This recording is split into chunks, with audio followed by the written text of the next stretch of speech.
Hello. Go ahead and get today's stream started.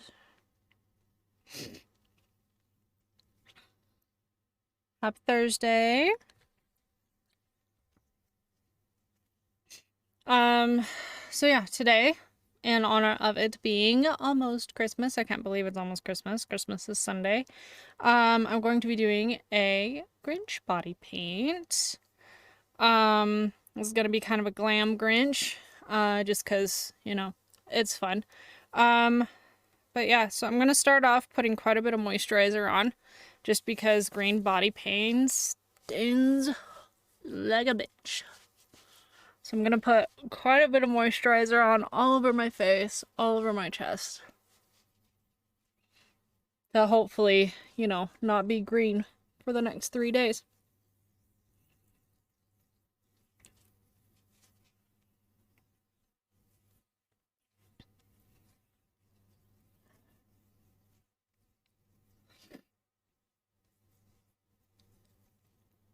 Oh, we're just gonna moisturize like crazy today. I don't usually put this much on. And the black stains pretty heavily, but like not like green.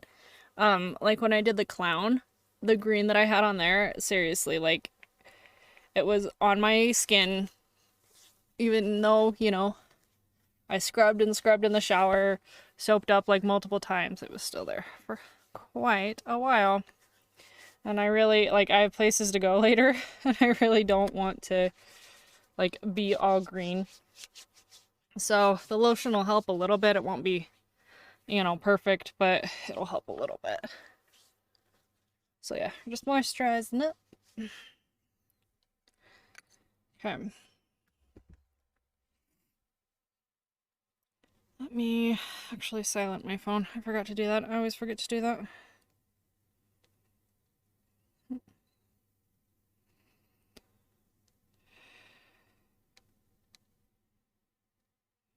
And oh shit. And then plug my phone in.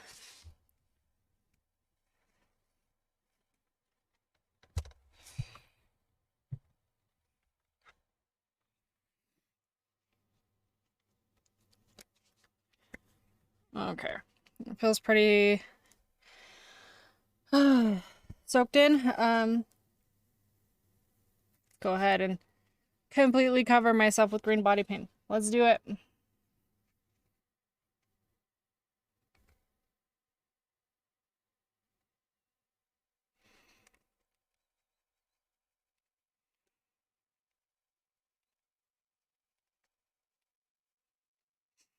I'm gonna start out with a sponge to get a quick layer down, and then we'll go over with a brush to make it more opaque.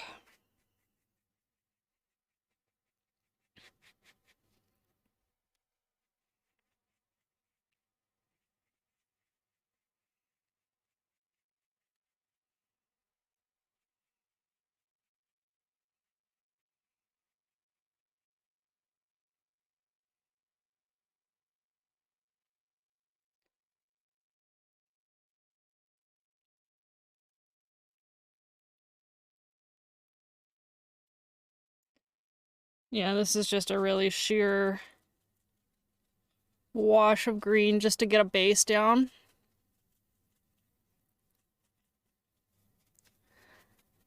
Because yeah, as you can see, it's just, there's not much pigmentation there or anything.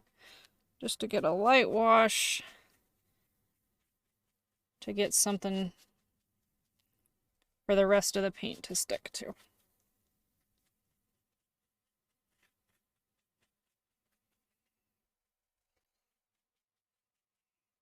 Oh my god, go away. Hair stuck in my body paint already. I didn't get it all up in my ponytail.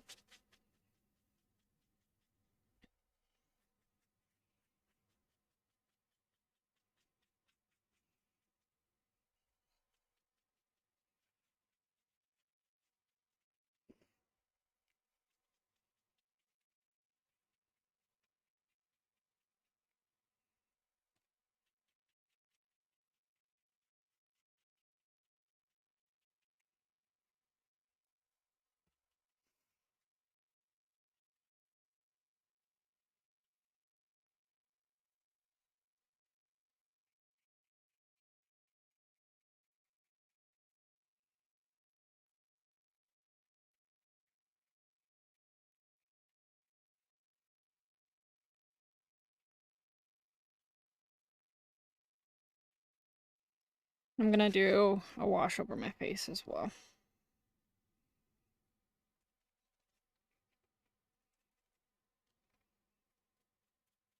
Ooh.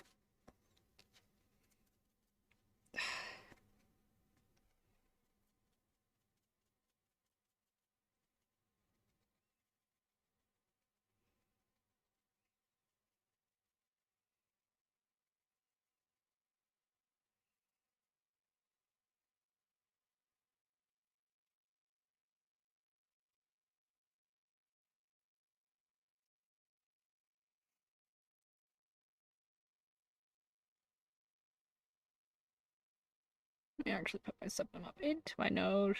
There we go. That way I don't have to deal with it getting in the way.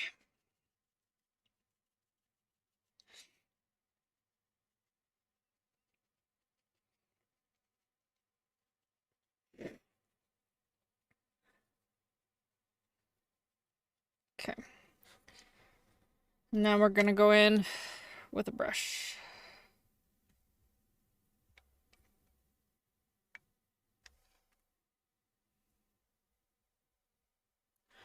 I have a feeling that this might use up a good part of my green today.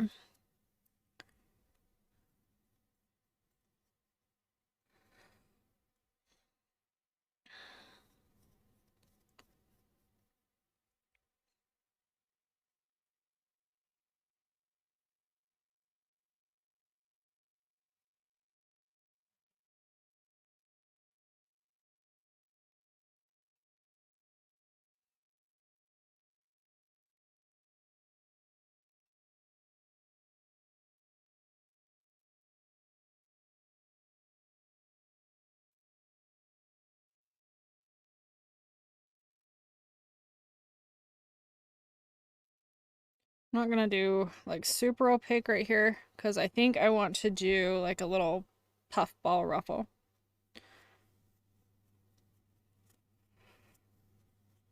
Like little Santa's like fur lined. That's what I was thinking. Like the white fur like on Santa's suit.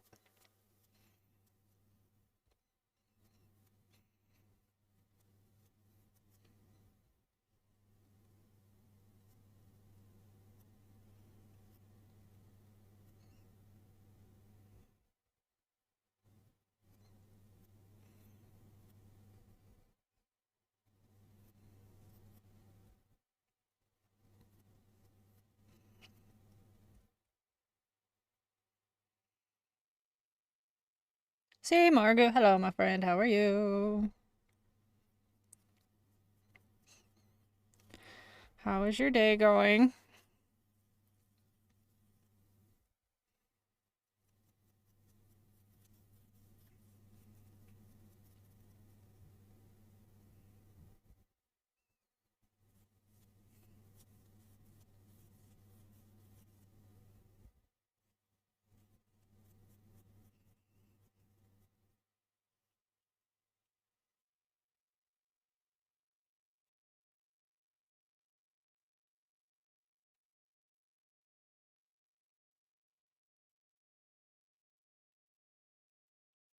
But Doc earlier not going anywhere else for a few days while the weather hits. Ooh, are you gonna get nasty weather where you are?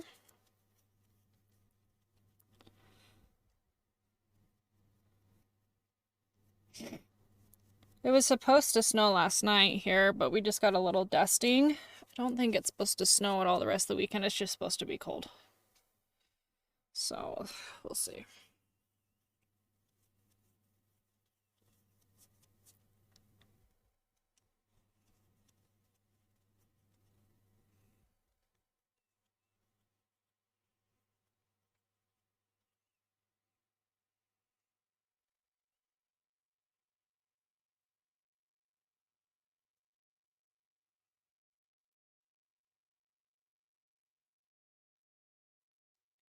Work from home tomorrow. Always work from home, and you're on vacation. Love it.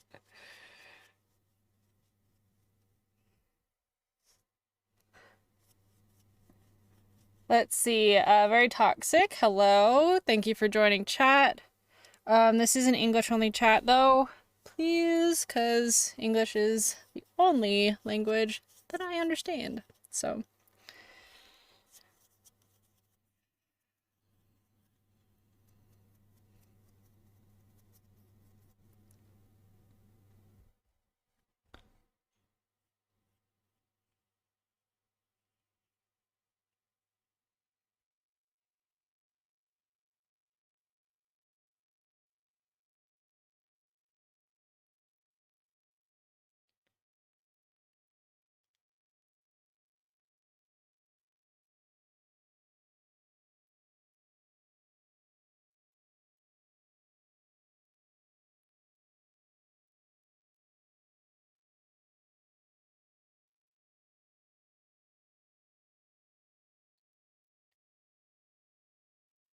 rain, snow, below zero, gross.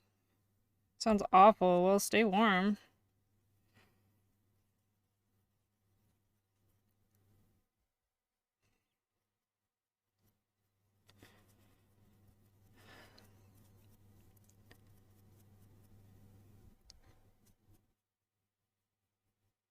Yeah, I'm just glad that I don't live in like the Midwest United States right now, because um there's like a polar vortex going through. My sister lives in the Midwest and she was telling me that like it's supposed to be ridiculous, and hopefully they just, they don't lose power or anything, because that would be awful. I think the low here at night is supposed to be around 20 degrees Fahrenheit. I think during the day it's supposed to get up close to freezing. Maybe a little bit more. I can't remember. I haven't looked yet today. All I know is every time I go outside, it's ridiculous.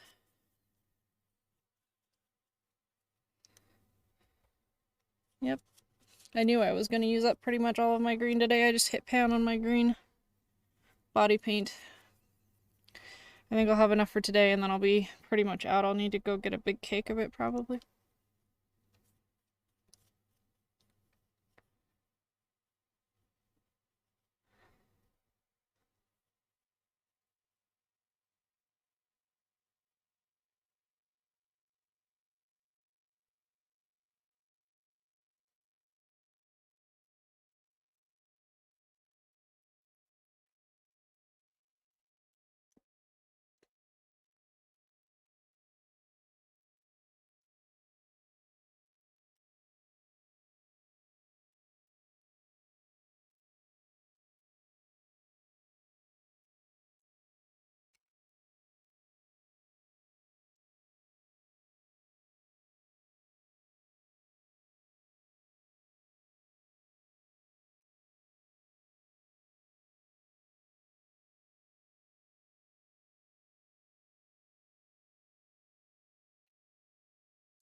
Oh yeah, I'm sure that helps quite a bit.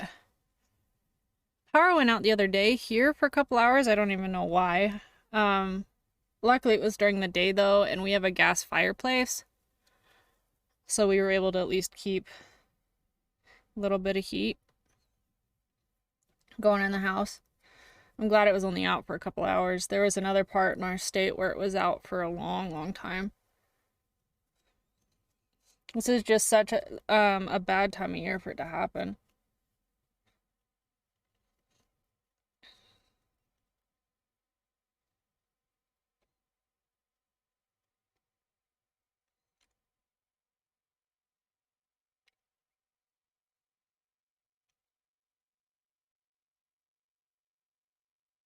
So, with you going to the foot doc, my friend, did you have surgery, or is it just like, if you feel okay talking about it, or do you just like have an issue with your feet? Like, I have arthritis in one of my feet. It makes it a lot of fun to, because most of what I do for work is standing on my feet.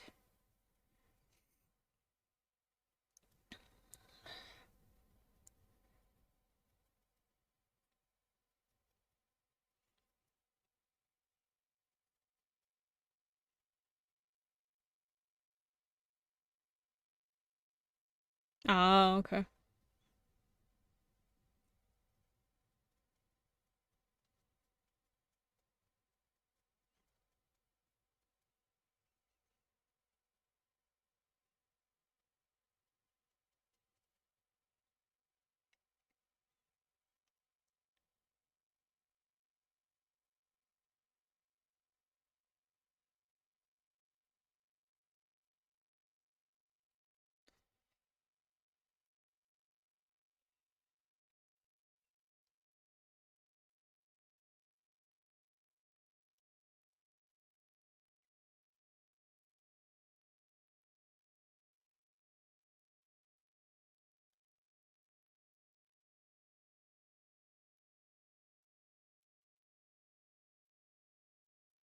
Electrical shoe, two pairs of socks with your prescription shoe. Oh, that does not sound fun. I'm sorry you're having to go through that right now. But pain's like a monster all on its own. Like that and back pain.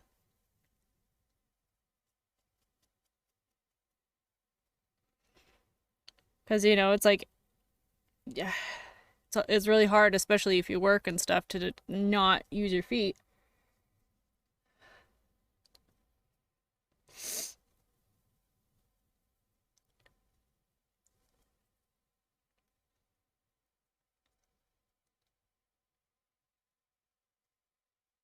Oh, okay. Well, that helps. Silver linings, I guess, if you can call that a silver lining, right? Not another break, yeah.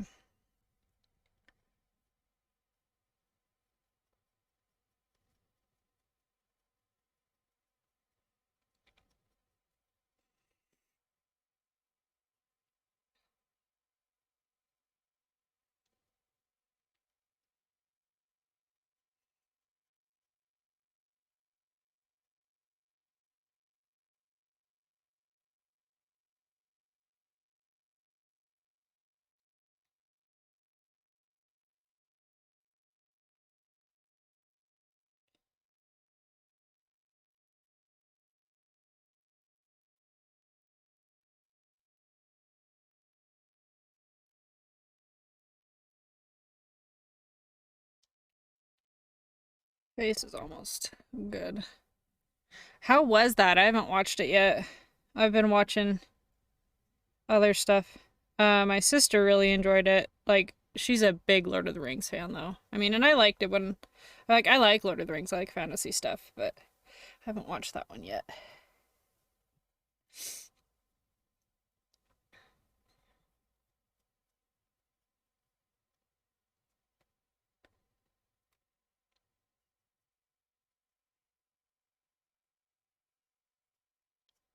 Inconsistent. Okay.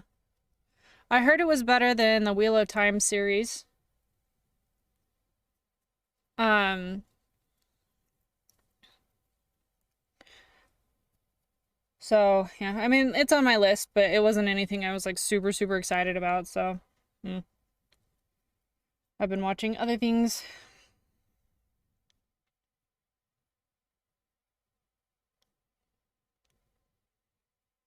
Yeah, I mean, and I love the Wheel of Time books. I mean, I haven't read all of them, because I have a problem of starting a series and getting through like book 4 and just never finishing it.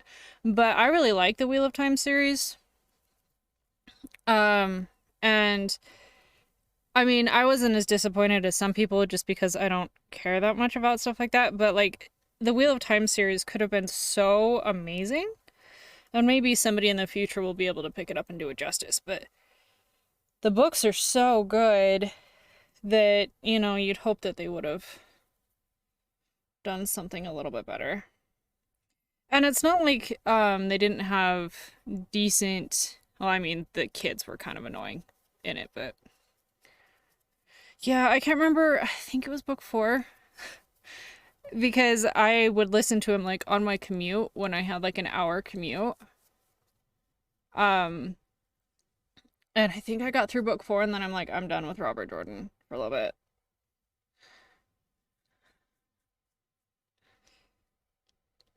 And then just never picked it back up. Mm-hmm. Yeah, I think that is kind of a big problem with some of their really huge series is the fact that it's just regurgitation. And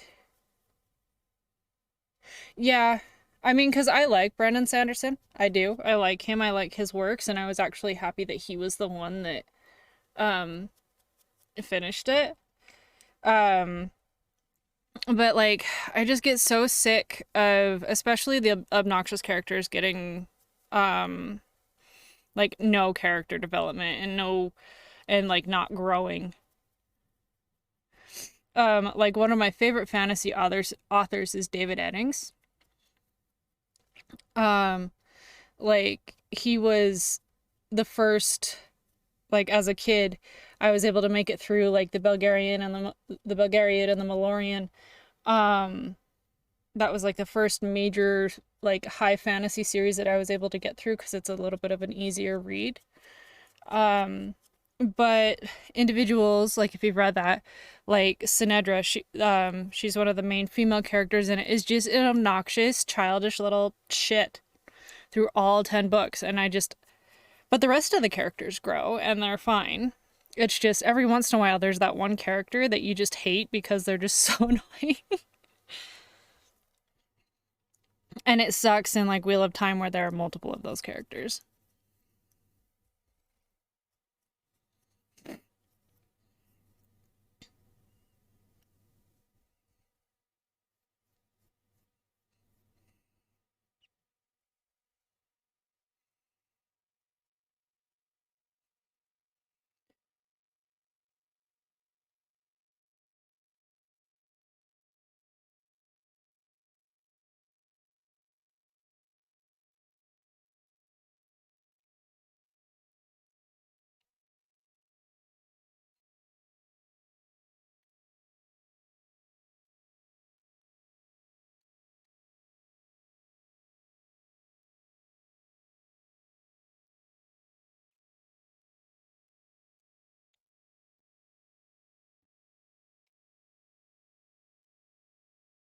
Mm-hmm. Yeah, I agree.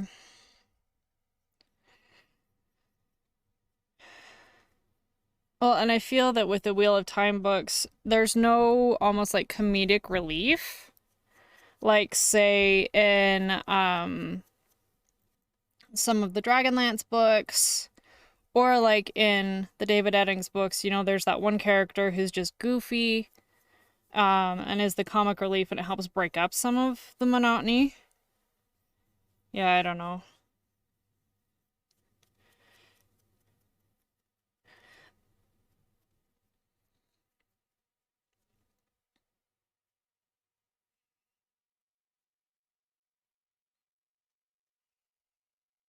And then also I feel like in the Wheel of Time book, the characters don't have a great chemistry. Like they have chemistry, but in other books you can like tell that the characters actually enjoy each other's company or they hate each other, that type of thing, but there's that chemistry there that you can actually feel while you're reading it.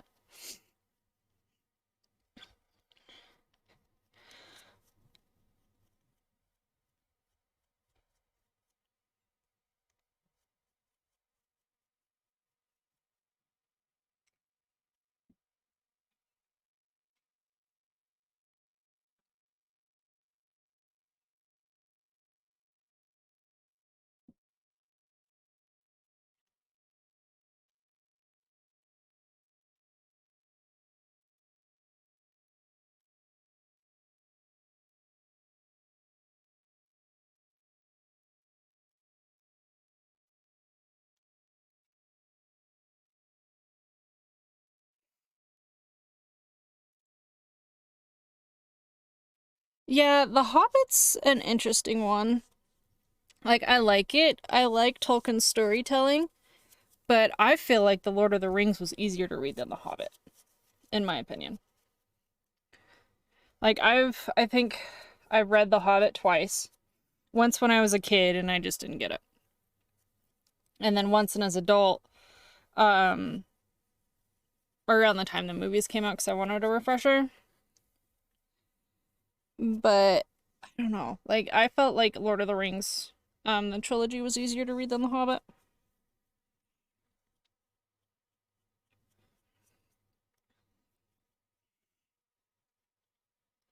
Yeah, that was one I did finish. I think I've only ever read all three of them once. I read Fellowship, I think twice. It's just one of those you really need to dedicate a lot of brain power to it, and I just don't have the brain power to dedicate to it most of the time.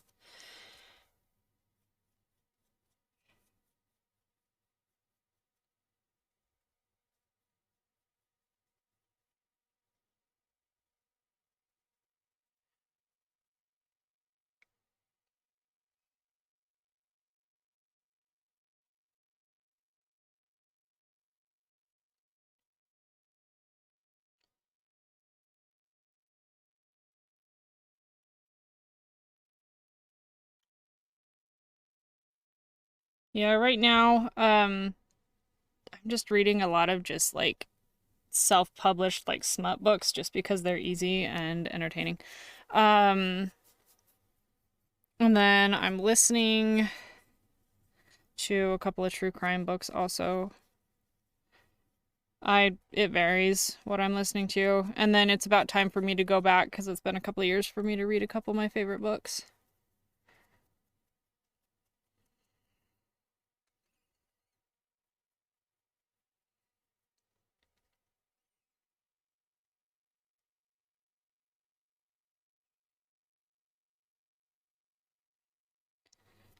Yeah, light novels or lit RPGs.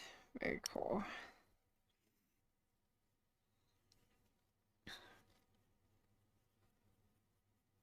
Yeah, my problem is when I sit down to read, I read like for hours and hours and hours and hours. And I don't have time to do that. So I need to read um things that I can, read the entire book in a few hours. Or something I've read before. So I can set it down and not be like, "Oh my gosh, I have to finish it."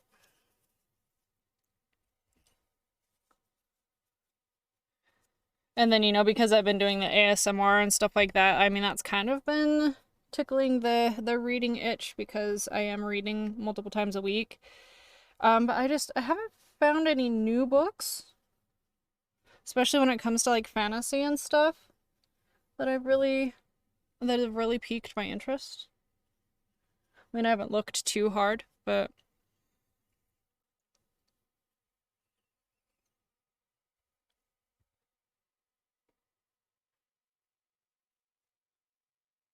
oh my god, that's so patchy. Escape room. Yeah. So it was just meh. It wasn't it like and I almost am more frustrated with the meh books than I am with bad books, in my opinion, where it's like if you have the gall to be a bad book, be like like a really shitty book. That's my opinion.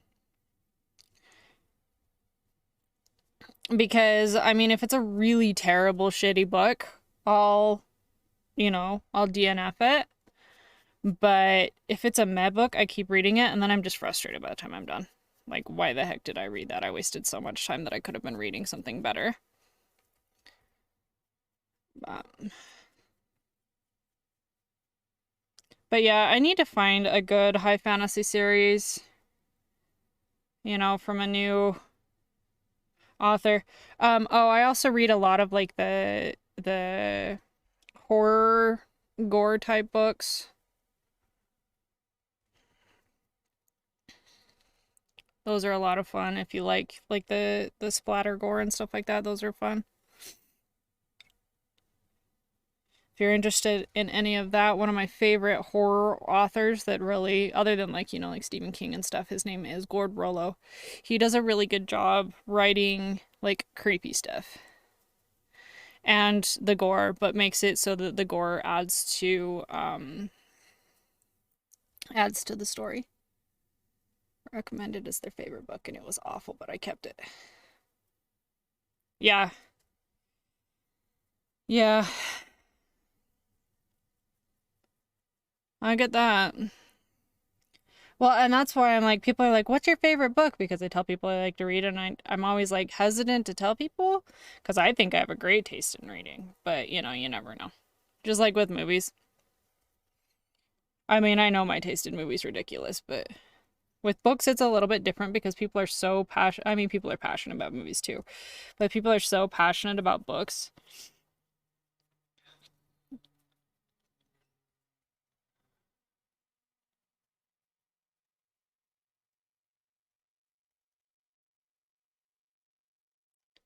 Necroscope series. I don't think I've read those.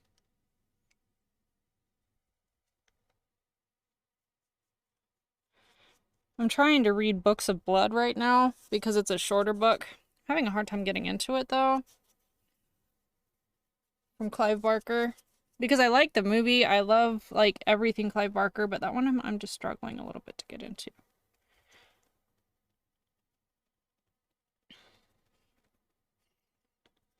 I did recently, I listened to it while I was doing body painting actually. Listened to The Shining. I'd actually never read it all the way through before. Croft by Sherry Priest. Okay. I'll have to remember that one. But yeah, I'd never actually like read The Shining all the way through. I started it a few times. It was really good, actually. I mean, it's Stephen King, so of course it has the potential to be fantastic.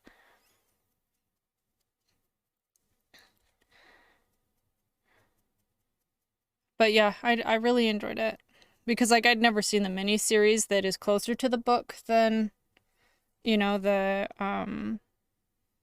Jack Nicholson movie. But yeah, I enjoyed the book. It was pretty good. If you like Stephen King, I would recommend it.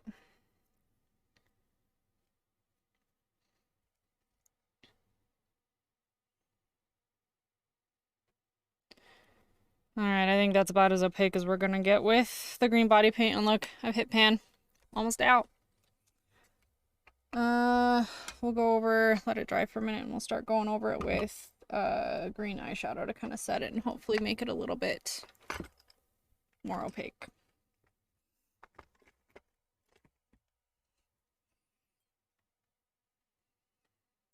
Yeah, I think it depends on the Stephen King. Some of his stuff I don't love. But some of it is quite good.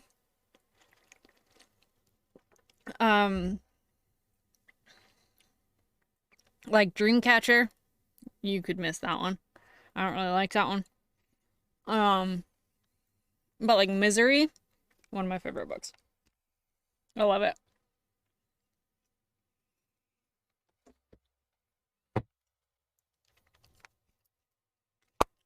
I guess I'll use a mix these two because I didn't grab the green I wanted.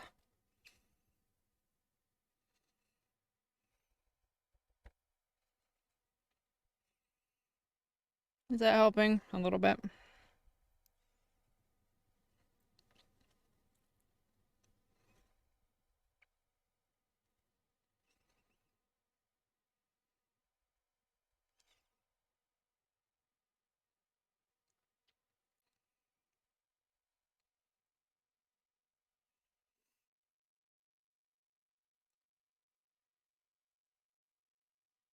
Yeah, because Misery is one of my favorite movies, so of course I wanted to read the book. And honestly, I love both of them still, because sometimes you like the book better than the movie, or vice versa.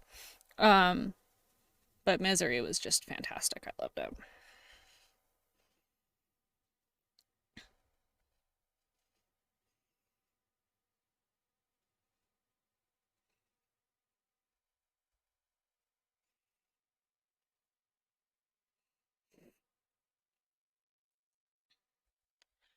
I think my next King book that I'll read and try and tackle will be It.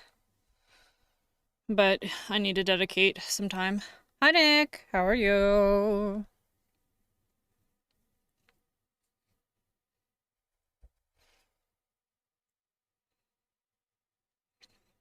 Good. I'm so glad.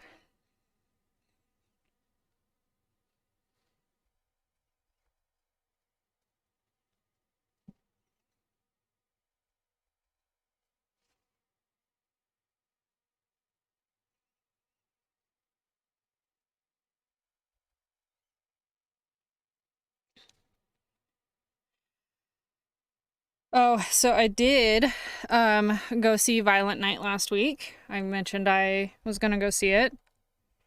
If you like goofy, over the top, gory, kind of actiony type movies, 1000% recommend. Book club, story of O, which was horrible. Well, see, the thing with smut books is very rarely are they actually good.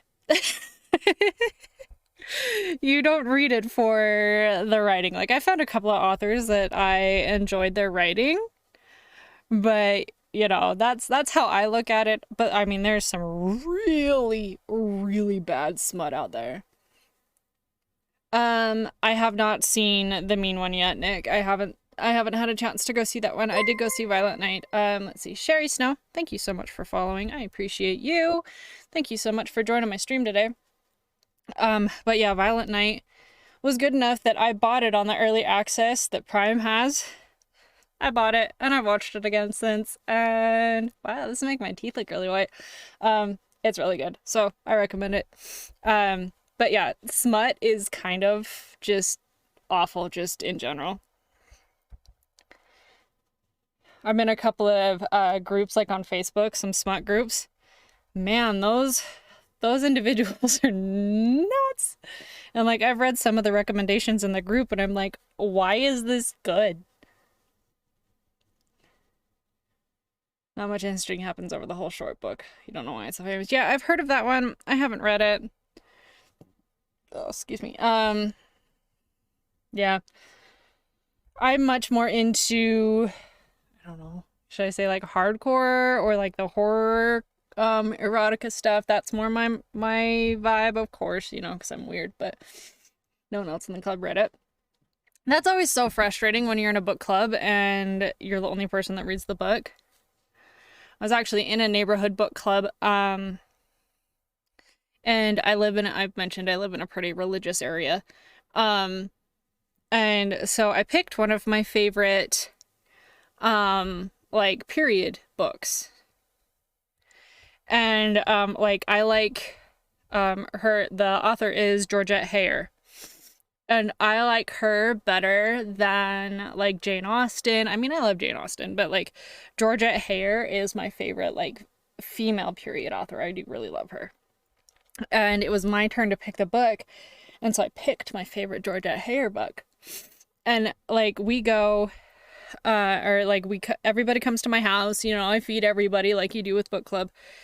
And they all sat there and talked about how awful it was and how they don't know why I just didn't choose a Jane Austen book or a Charlotte Bronte book. And I do love the Bronte sisters, and I love Jane Austen, but I was like, you told me to pick my favorite period book. That was kind of the theme.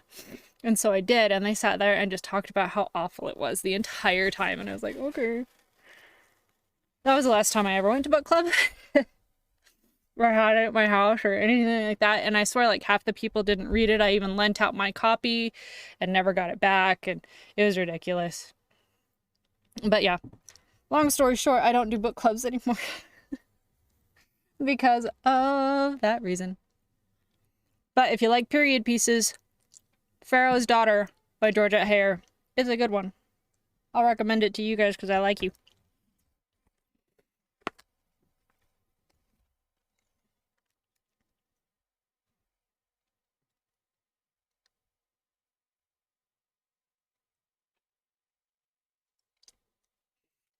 Okay.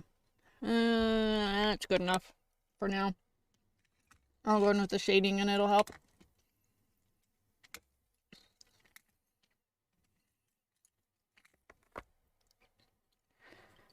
Diamond Age by Neil Stevenson to a work club didn't go over well. What's that one about? I haven't read that one.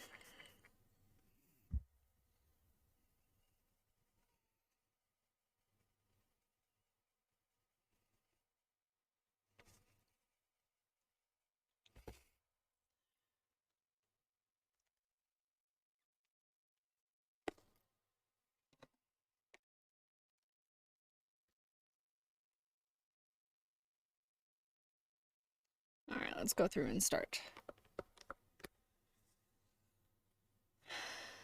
No, I'll base in the white real quick.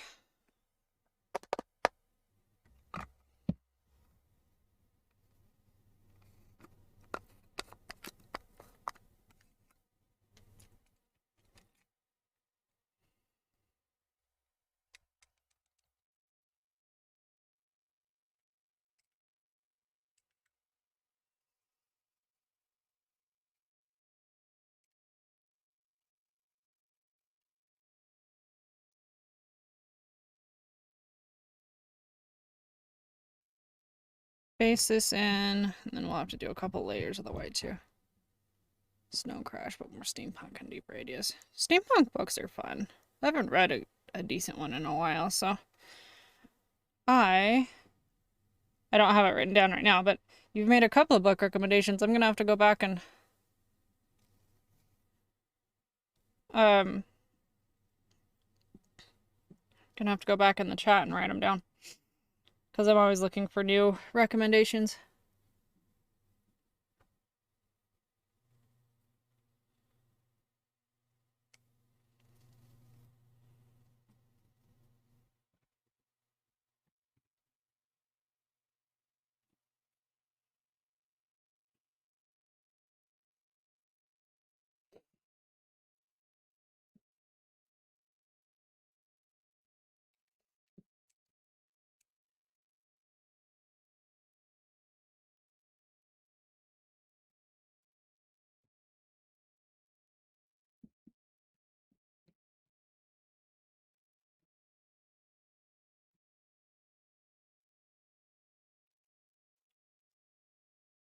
Of course that got held. I didn't even notice it. Sorry. Clicking buttons. Let me.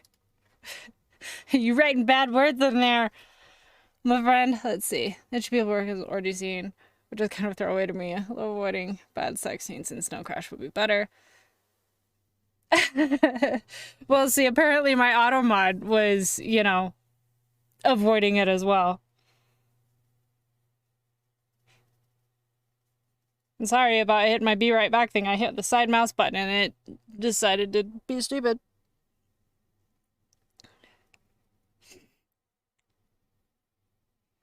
That is kind of funny though, especially because you were talking about, you know, people not liking that book.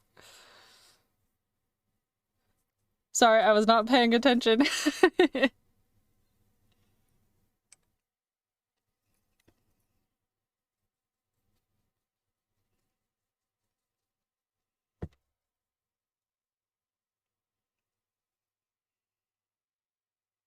Mm-hmm. Well, see, and that's my problem too. I live in a very conservative religious area, and so it's like you have to think about it before you recommend anything. Okay, so we'll let that dry. Need to go in and do another coat. But yeah, I totally understand that.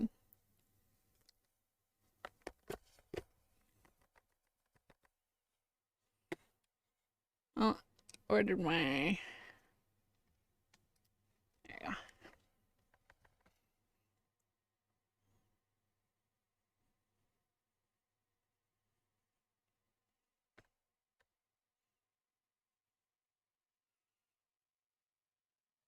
Oh, excuse me.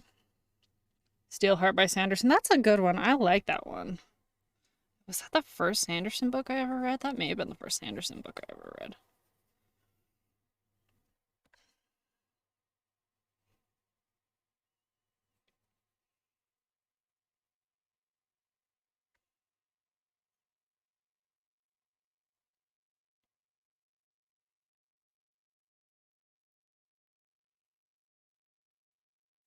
Yeah, and Sanderson stuff's pretty safe, so.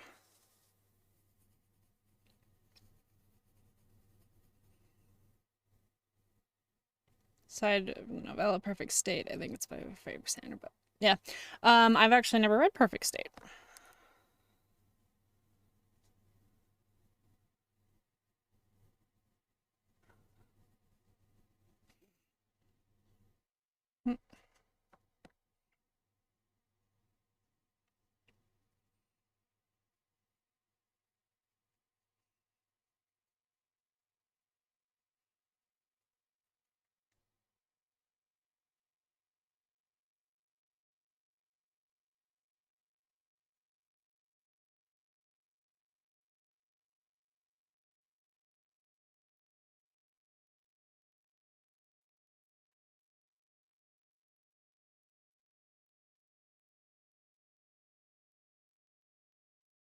Okay. I'll look into it. Maybe I can get it on Kindle or something for pretty cheap. I have some like digital points or whatever from Christmas shopping to use.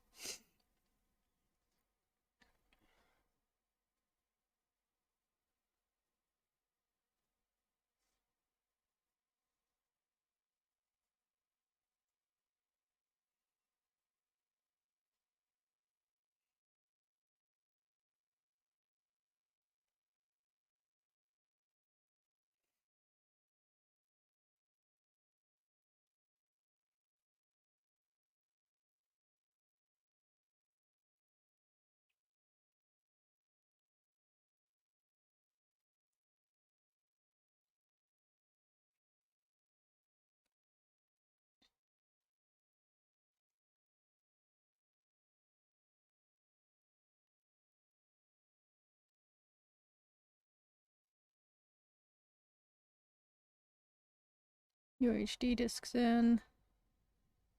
Ghost in the Shell, John Wick. Nostalgia Trigger. I've only ever seen the first one, and I got it from. Oh, Arrival is so good. Okay, well that's good to know. I will put that on my list. Um, the problem, like when I was watching John Wick, I got it from Redbox. Oh, Mad Max Fury Road. I like that one. I like all the Mad Maxes, but I like Fury Road. Um, the disc was corrupted, and so I couldn't actually like play it. And we only got like part way through, and then I just have never watched it since.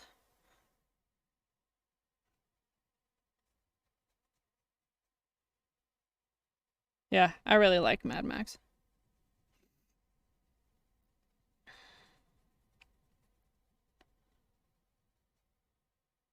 I really like the dystopian kind of action like that. Like have you ever seen Waterworld with Kevin Costner?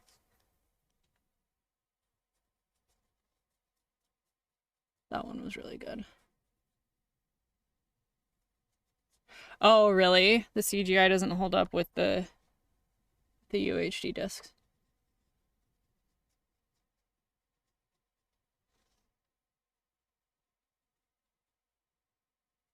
Yeah, I think that one for me, the reason I like it as much as I do is because it was one of those movies I was allowed to watch.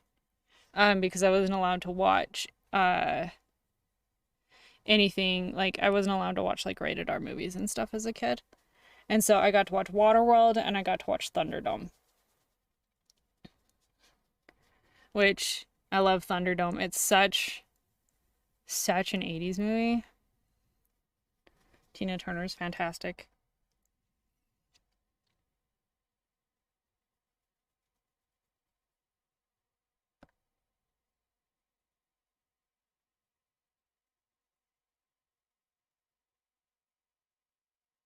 Liked it more than the first time, yeah. I like the story of Fury Road.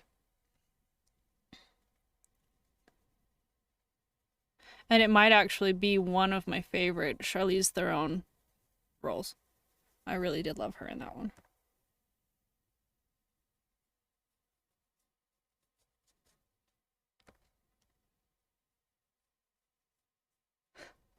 I do love Thunderdome. I really do.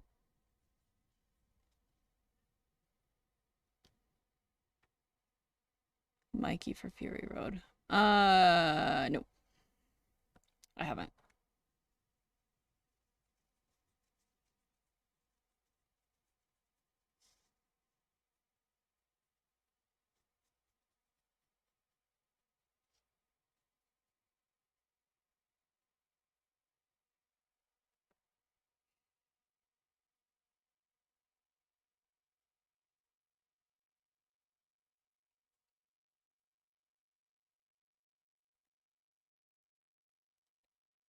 Catch more what was going on and enjoy it more. Yeah, I like watching videos like that.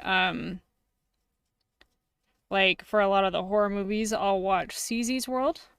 He does a lot of like things you missed and stuff like that, and um, it's a lot of fun. Or he'll go through one thing that the guy on CZ's World does is he will go through and do like backstories of the characters and stuff like that in the movies. Like he did it for like Laurie Strode and Michael Myers, and he done it for like all of the main characters in the Saw movies, stuff like that. And so it's pretty cool. I like watching stuff like that.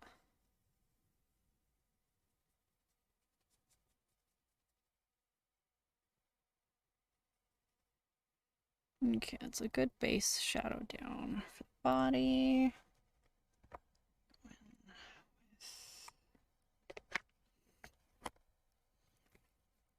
Mm.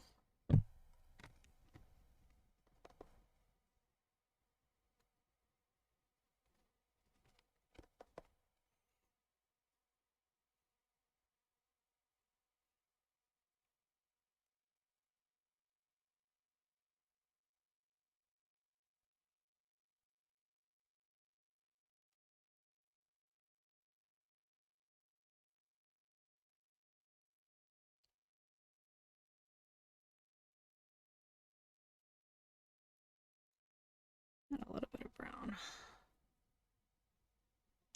Oh yeah, I remember like watching that and I'm like, why do we need this transition? Like, come on, guys. There are other transitions. I've like transitions like that just feel lazy to me.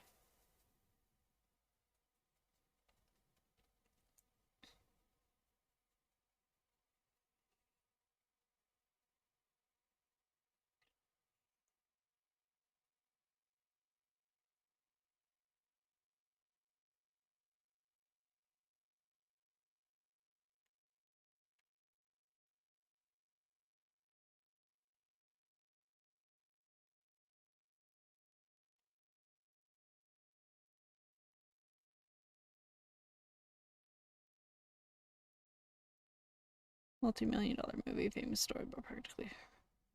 Yep, right. Exactly. Exactly. I 100% agree with that.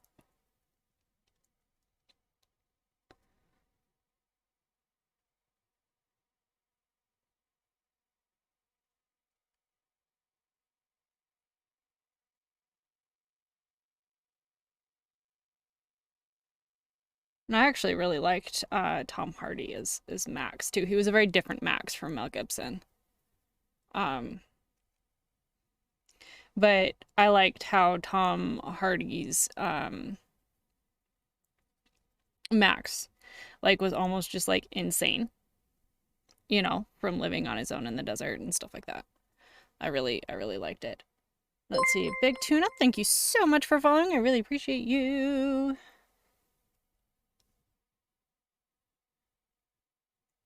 Yeah, I mean, but that's Star Wars. It's its own, you know, it's its own special thing. But do you remember when they did the remaster on the Star Wars and the terrible CGI that they used to replace some of like the Jim Henson creations? Like, or like how bad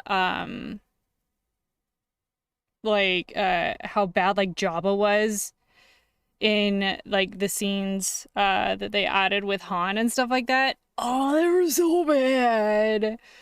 Like even for the time they were awful. They were so awful. Like it was so frustrating. It was stupid. Cuz growing up watching the original Star Wars with the awesome practical creatures and stuff like that. And then you go to whatever the hell they decided to do when they remastered them.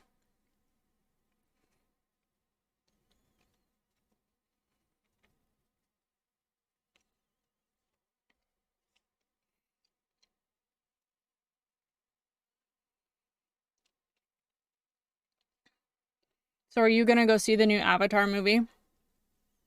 I'm undecided. I didn't love the first one.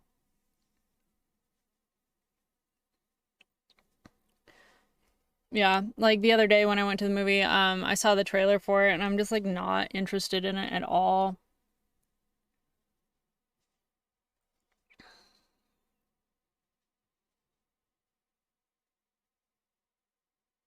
Yeah, exactly. Well, and it has like a really cool concept. It has that, uh alien world and the fact that the guy goes like into the AI and becomes like or I mean into the VR and like becomes one of the Navi and stuff like that. That's really cool. Like there was a cool concept to it and everything that just the movie just kind of sucked.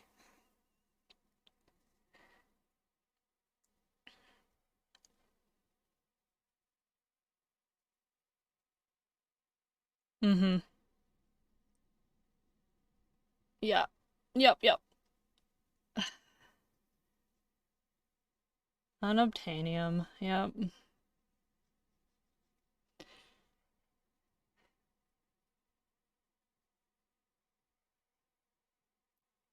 Exactly, exactly. It's like you have something like unobtainium and it sounds like something that like Brain from Pinky and the Brain would come up with.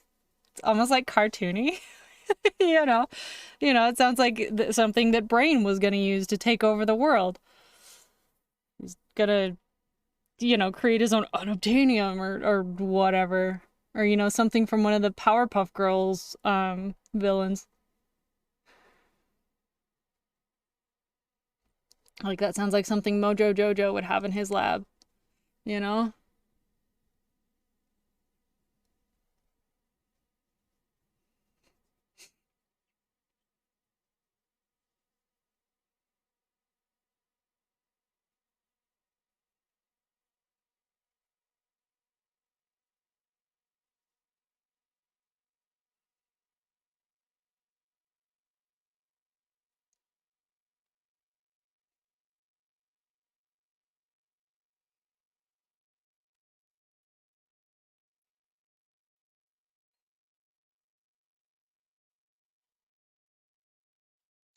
Yeah, because like if you think about it, if, humans had the technology and like the mechs and stuff like that, like they do in Avatar, yeah, we would go and be ridiculous and try and destroy a beautiful planet like Pandora.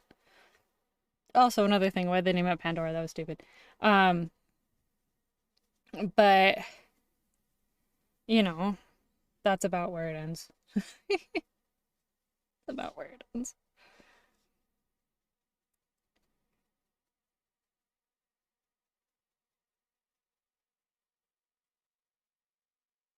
And then the whole tail thing was, it kind of just made me giggle and kind of took me out of any, like, feeling of the moment.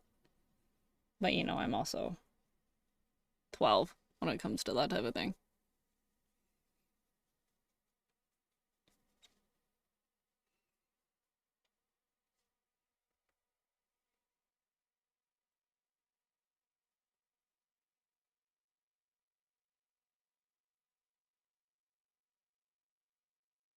Pocahontas plot, yeah, lazy names.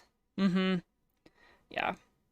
It almost seemed like it was like a first draft. Like if you read like some of these self-published books that haven't gone through the editing, or any beta readers or anything like that, or if they have beta readers or editors, it's just their friends. That's kind of how I felt like Avatar was. I felt like there was a lot of stuff that could have been hashed out and made a lot better. Like yeah, maybe take the Pocahontas type plot instead of completely ripping it off like they did. Do that. Yeah. Mm-hmm. Mm-hmm. Exactly. Well, and that's like the Kindle Unlimited thing is cool. The fact that you can publish your own stuff, but that's the thing. It's like it feels unfinished. And it just gets to the point where you're so frustrated and you're like, I could have written this better and I don't even write books. But that's how I felt kind of about Avatar though. Is the fact that, it felt so unfinished.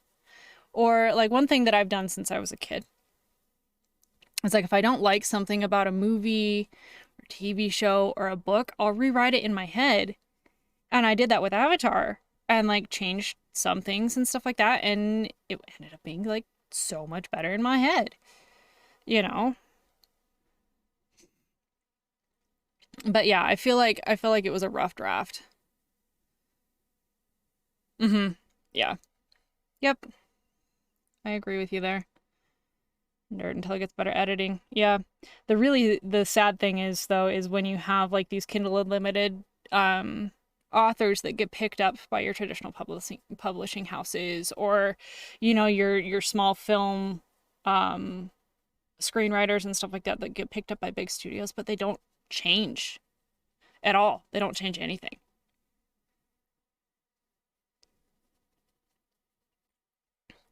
One example I have that's like a positive, like where he did change it and make it better, was the guy who did Lights Out. It started out as a short film that he did, and then he was able to go on and have it become an actually like pretty damn creepy movie that I actually enjoy, especially like it's one of the creepier PG-13 movies that I've seen. Um, that type of a thing. Where he was able to grow and expand his knowledge base um to make something, even better.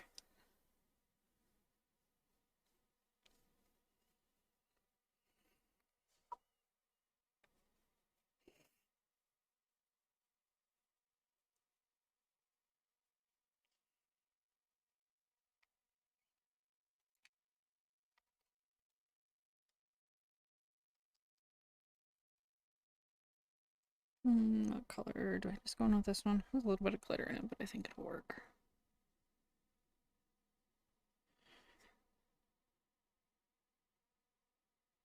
Mm-hmm. Yeah. Well, and that's totally me. Like, I have like all of these ideas for books and stuff, but I can't write to save my life. And I understand that. And some people, I think, don't get that about themselves. The fact that, yeah, I have some really cool ideas and I've always had really cool ideas because I'm a very imaginative person. But I can't write. I mean, I could probably take some classes and write, but I can't write to save my life. I don't understand, dialogue and, you know, exchanges and transitions and stuff like that. Like I don't get that. Like I have a hard time with that.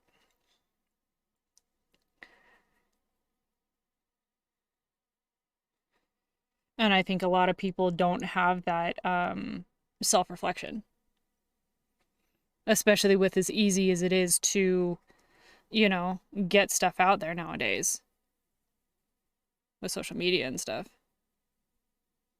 Say follow stories that have really short updates. Mm-hmm. Yeah.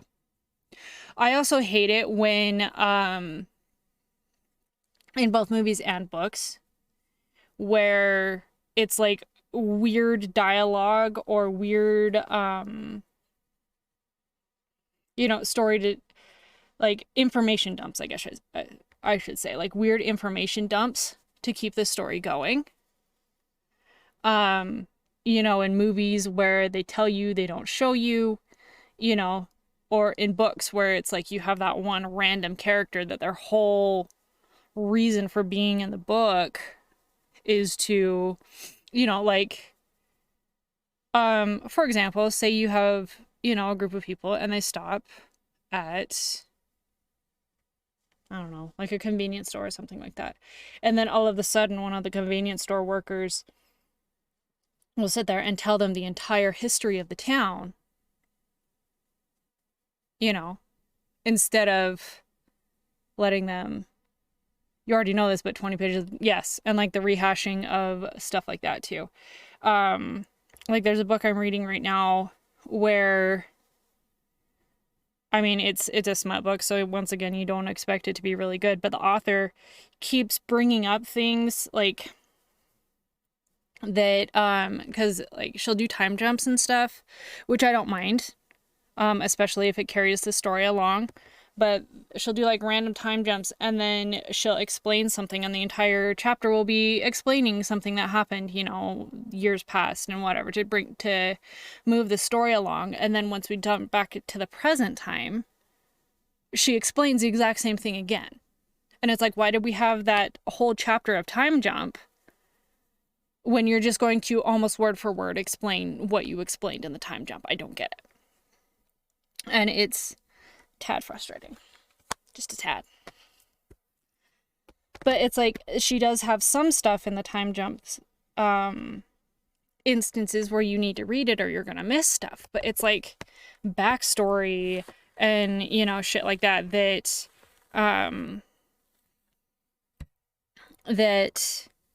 she just rehashes over and over. Is like words.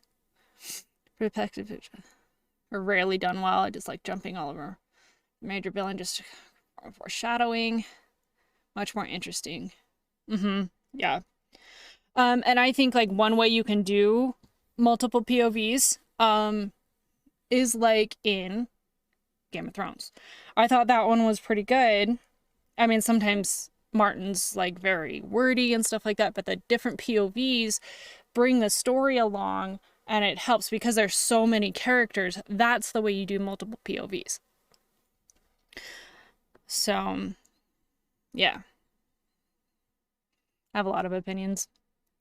I actually thought about starting like a book review YouTube, but that's just another thing on my plate that I don't need at the moment.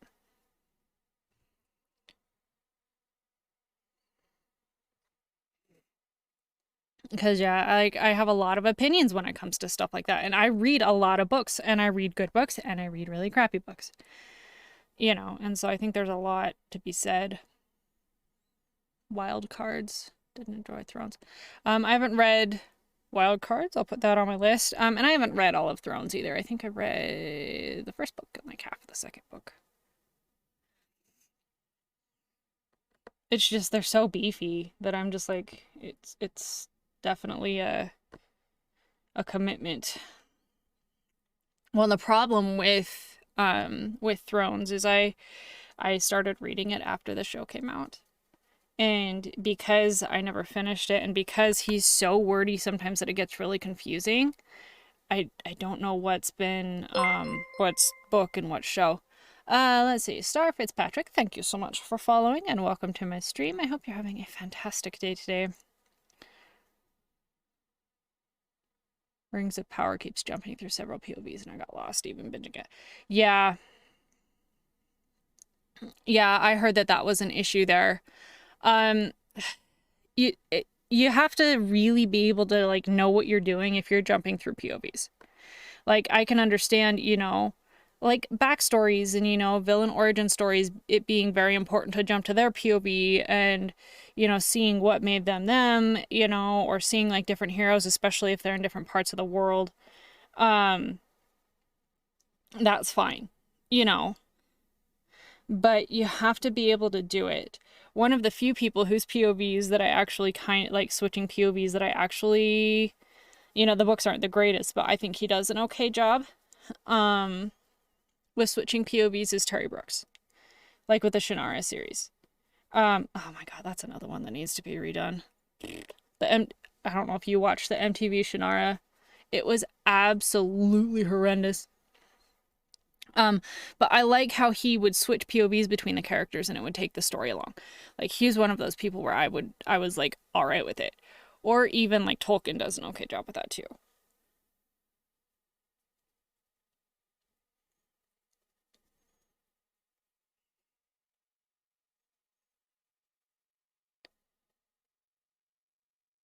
Yeah, I mean, I see the books as an easy fantasy read, especially for like young adults.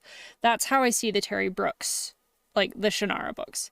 Like the story is easy to follow. There's the growth. I mean, you have your obnoxious characters and stuff like that, like you do in all high fantasy. For some reason, high fantasy authors have to have those super obnoxious characters. Um, but like, and it was good. It's like one I would recommend to younger readers to start with because his writing style is easy to follow. Things like that. The show was absolute trash, but I mean, MTV did it, so can you expect anything else?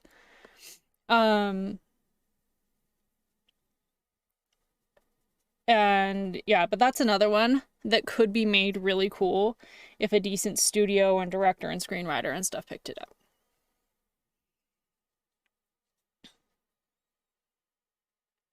My favorite difficult read. What have I read that like took me? Oh, I'm reading The Monk by what's his name? Hold on. It's Matthew something. Hold on, I have to look it up.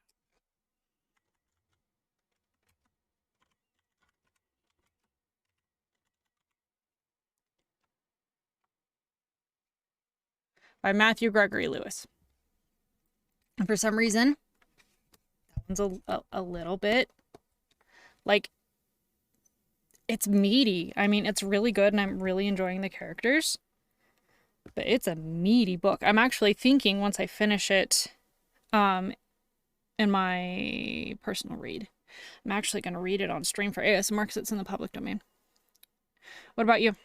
What's your favorite difficult read?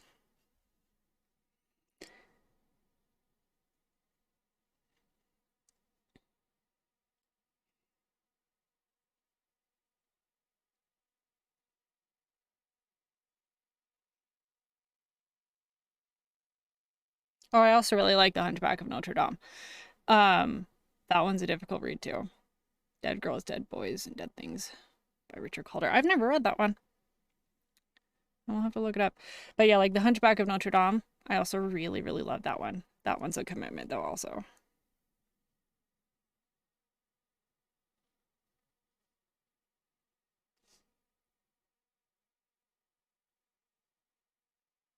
Mind Players by Pat Cadigan.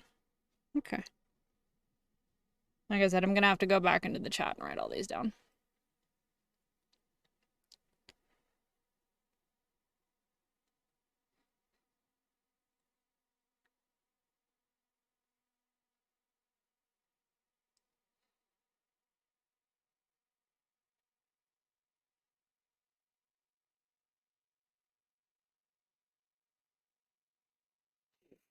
I was actually really surprised, like, with reading the Charles Dickens stuff this month, how difficult his books are to read out loud.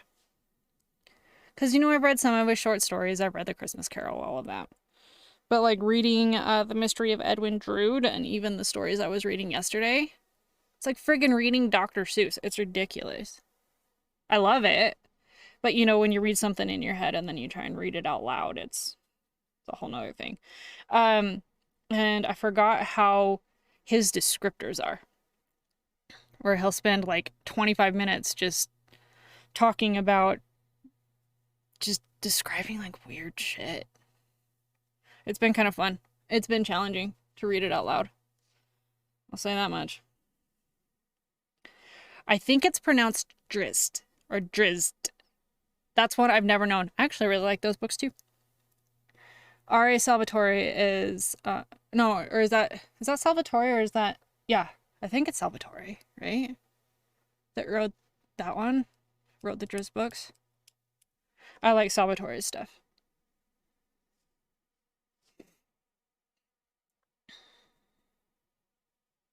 I'm having a brain fart. Is Drizzt done by Salvatore? I can't remember. Yeah, I like the whole like drow elf or drow elf thing, however you say it.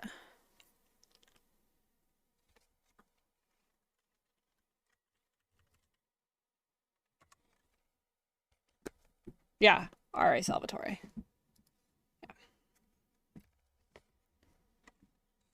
Mm-hmm. Yeah, that's the thing. With names like that, and of course, it's a drow elf name, so it's gonna be weird. And with fantasy, whatever, it's just all consonants.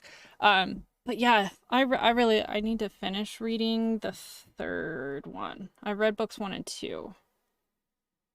Yeah, Drizzt. Yeah, that's kind of how I say it in my head. Also,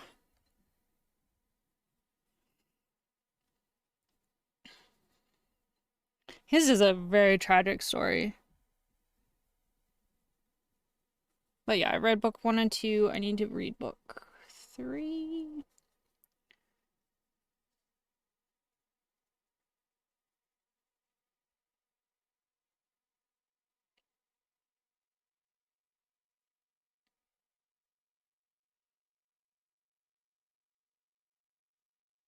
Mm-hmm.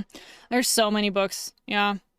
Well, and the thing with there being so many books is they're not all written by Salvatore, so things change. Like writing styles change and stuff like that. And I find it kind of like the Star Wars book. I've only read Star Wars books. I've only read a handful of those. But where they're all written by different authors, like the voices kind of change. And it makes it a little bit weird sometimes. Where you're reading the same storyline, but written by different authors, it's a little bit strange.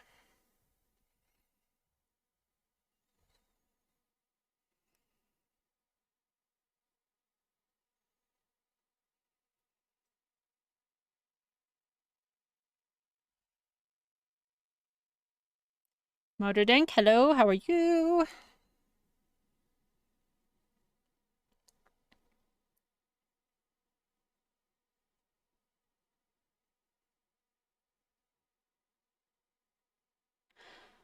If you like, oh, and thank you for following, Motordank. I appreciate you. If you like Dracula style, but also, oh, thank you. But also kind of like the high fantasy type books, I recommend like the Ravenloft books, specifically I Strahd, written by P.N. Elrod. That's one of like the books that I will read. like once every 2 years. I love it. I actually really, really like that one. The other ones in the Ravenloft are not my favorite, but for some reason, that was when I was like first in like my vampire phase as a kid. I read that one, so it might also just be nostalgia. That's why I like that one so much. But I did really, really love that one. And like I said, it's one I reread fairly regularly.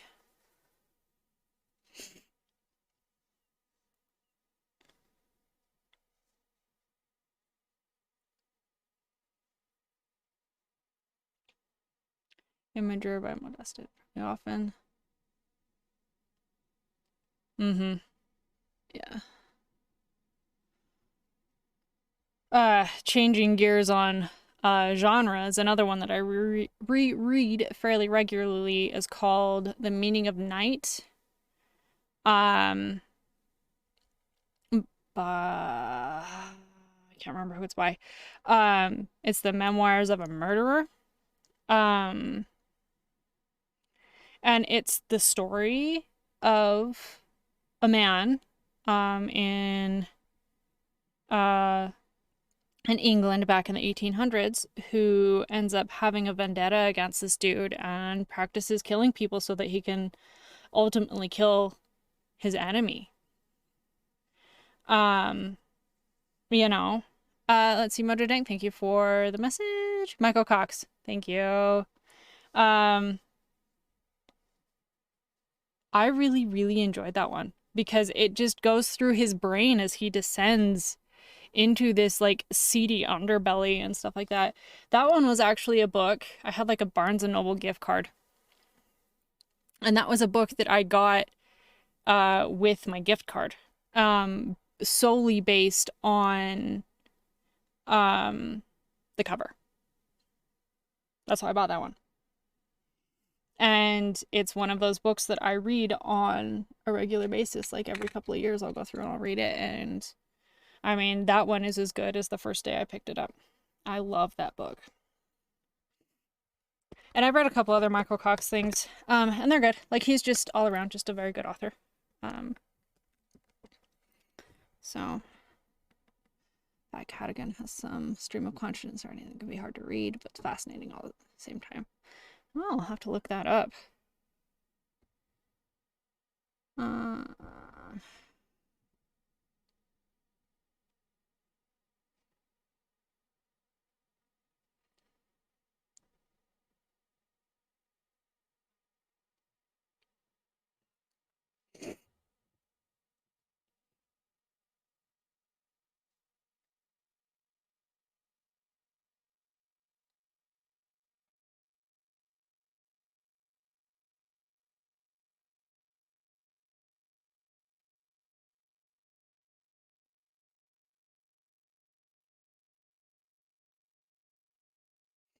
Have you read any of the Witcher books?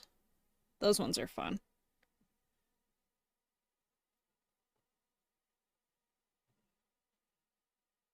I read 1 through 3? Or was it just 1 and 2? I can't remember.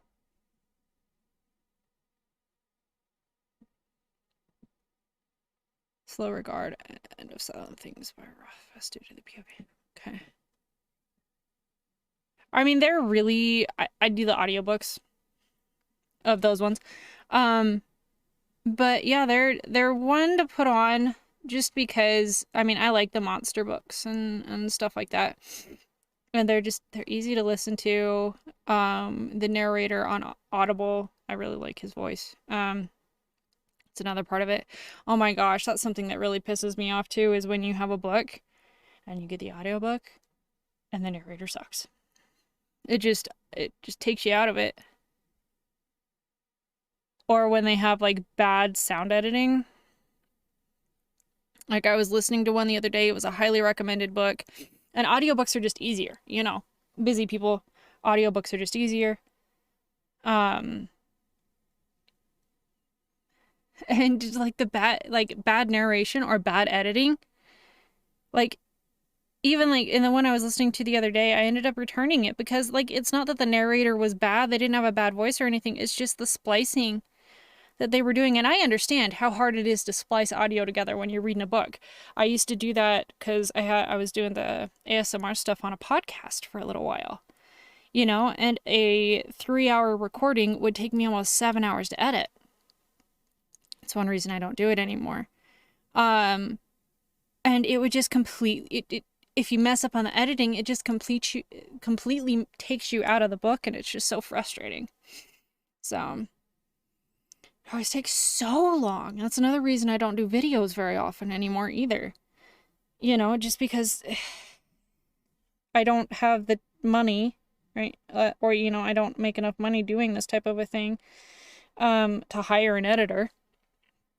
That's the only way to really do it, you know, to make it worthwhile, is to hire an editor.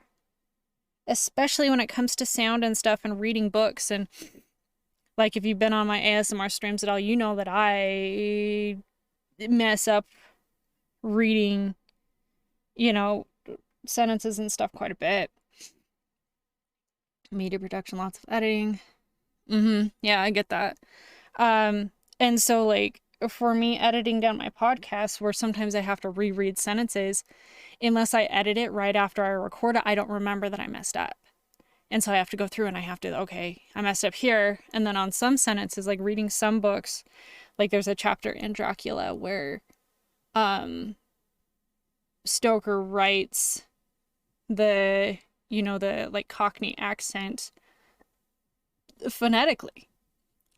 It's a bitch to read. It is so hard to read, especially when you're whispering, because you can't get like the inflections and stuff. And I actually had to re-record, because I would read it here on stream and then I would go and I'd edit it. I had to completely re-record the chapter because I'd messed up so many times. It was ridiculous. It's one reason I don't do the podcast very much anymore, because I just don't have time. I mean, I liked doing it because it was kind of cool to have, you know, like my own little audiobooks that I was doing. I just don't have the time. The writing can be difficult to read out loud sometimes. Scuzzy books tend to be good audiobooks because when you're, yeah, yeah.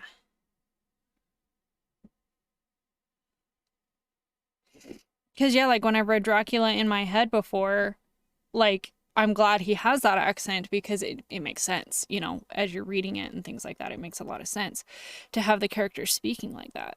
But when you're trying to do it out loud, especially where I don't have a British accent, I don't try to have a British accent in any of my reads.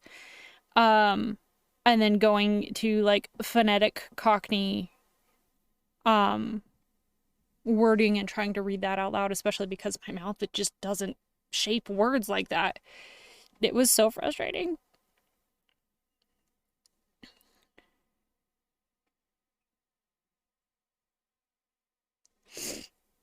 And then the problem I've been having with Dickens is the fact that he just uses weird words.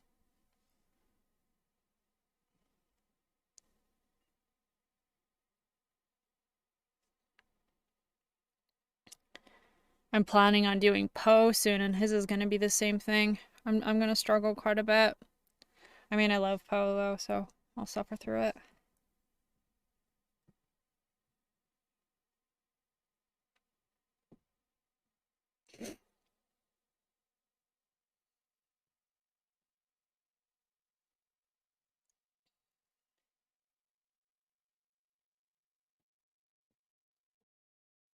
I felt that, like, the Beetle was that way, too. When I read the Beetle, it was a little bit tough to read at points, but...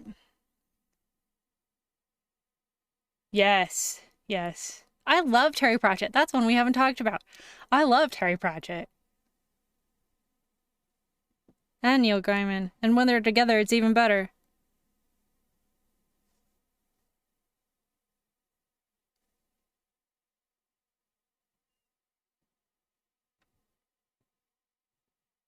Like,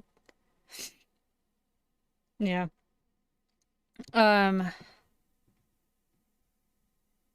Like Good Omens. I freaking love that book. And that is actually a show that I feel they did a really good job with.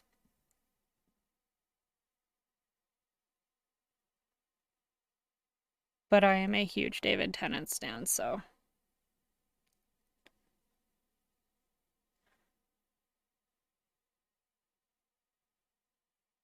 I haven't read American Gods yet.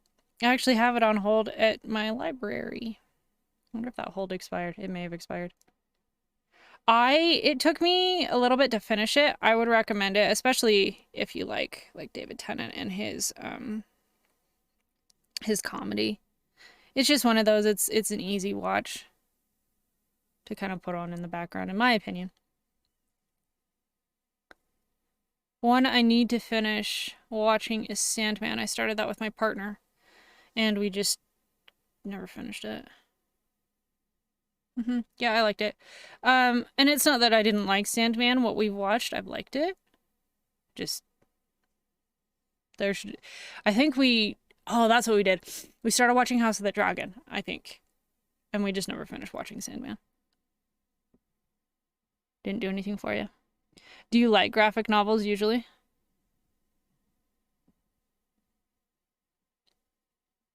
I haven't read any Sandman or anything like that. Is Sandman a graphic novel? Am I thinking correctly? Okay.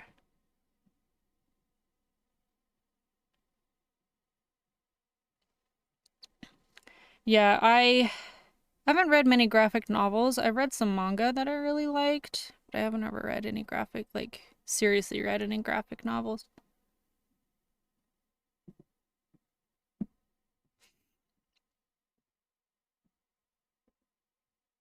It's like, I'm sure I'd like it. I've never done it. I always kind of wanted to read the Hellboy graphic novels. Just once again, just too damn busy. I just never get around to this stuff. Avoid from Hell. Well, see, I actually thought as a kid I was going to be a ripperologist. I was going to figure out who Jack the Ripper was and solve the case. That's what I was going to do. Then, decided that was probably not the way I should go.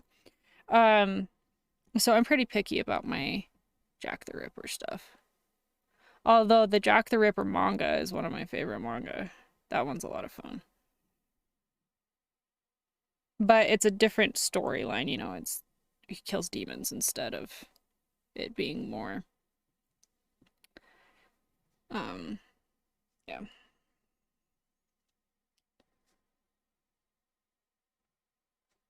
Probably should have tried to make these even before finishing the whole side. Oh well.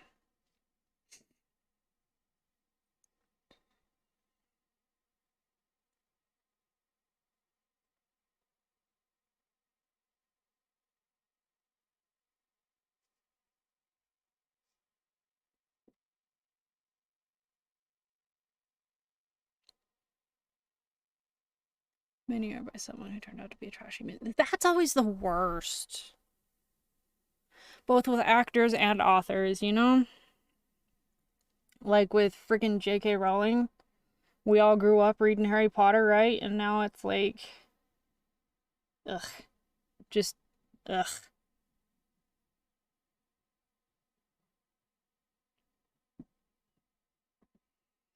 It's like, why did one of the most influential authors of our generation have to be a TERF?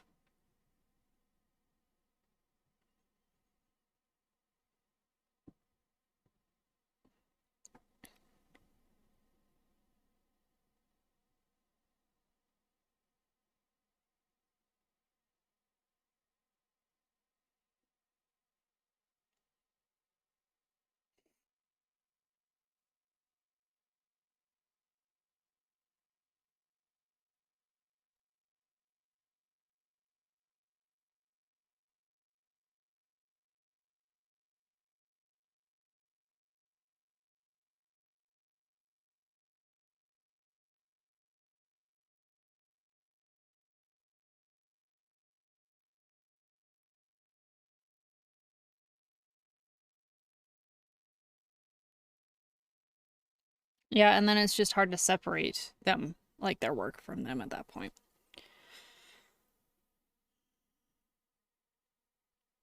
Same thing with like actors and stuff.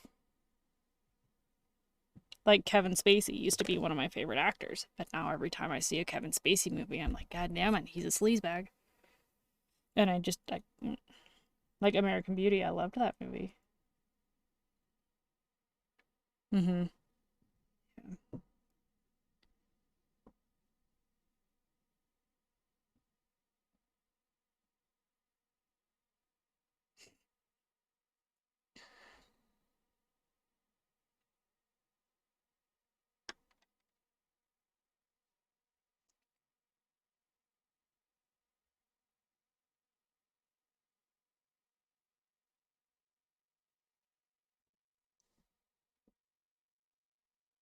Mm-hmm. Yeah. Seven's one that I still watch, just because it's one of my favorite movies, and he's a sleazebag in that, so I can kind of like. But I love Seven, and that's one that I don't watch it as often, like very often, but every once in a while I'm just like I need to watch it. I need to watch it.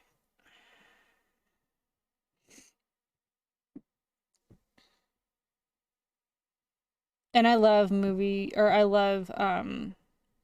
stories like that, like where the serial killer uses the seven deadly sins. Like I love that one.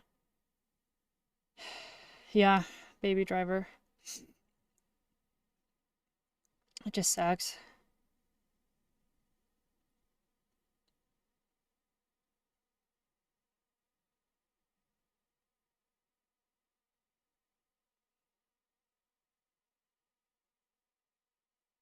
Or, like grew up watching the Cosby Show and thinking Bill Cosby was freaking hilarious, and then it turns out he's a piece of human trash. Like, ugh.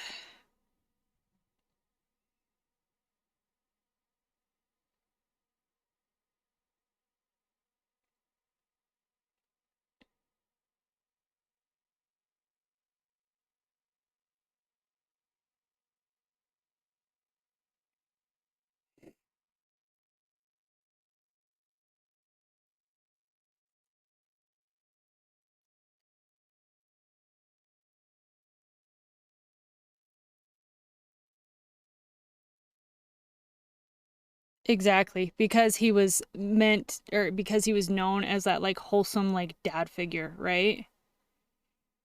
He was, the funny guy. He was just, yeah, like I said, he was just so wholesome. And then it turns out that not really, no. He was anything but.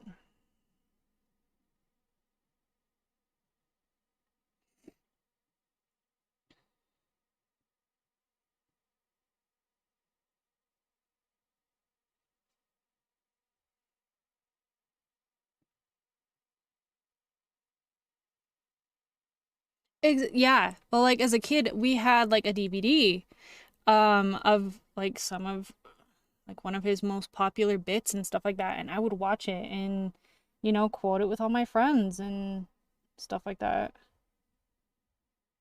It's like why do you have to be this way?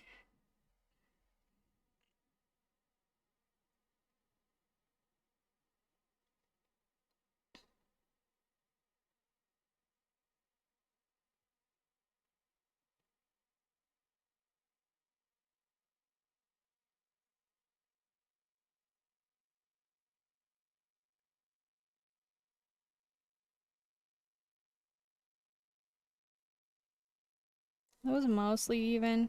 Kind of looks like yeah. Yep.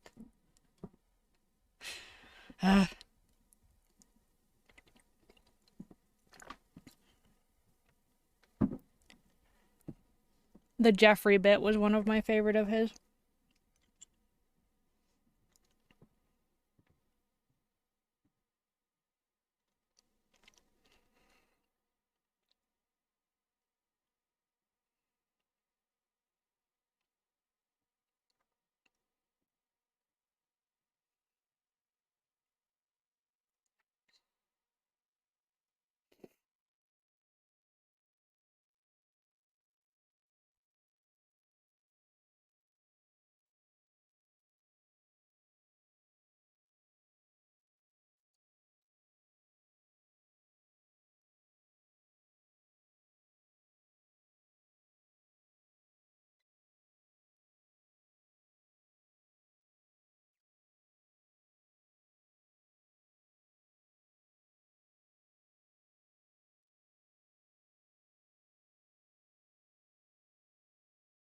Well, then every single time I watch a movie or something and the Weinstein Productions or whatever pops on and it just makes you feel like you need to go take a shower.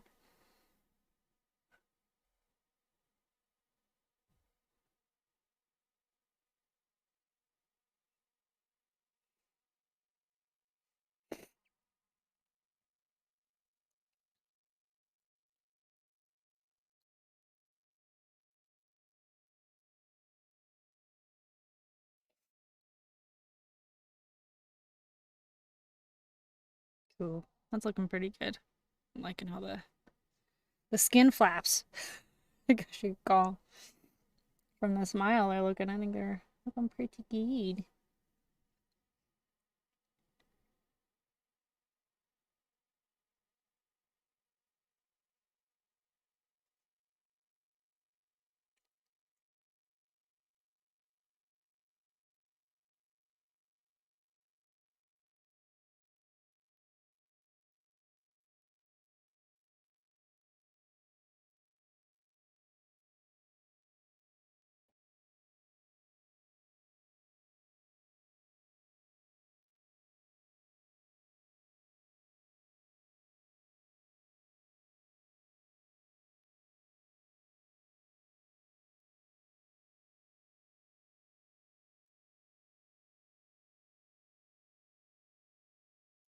Hi there, Des. How are you? Hope you're having a good day today.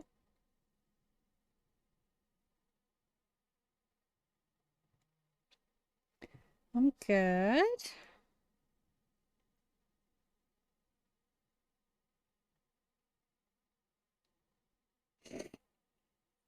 I'm glad you're having a good day. Okay. Oh, I should paint on the nose. Do I have my black over here? Yes, I do.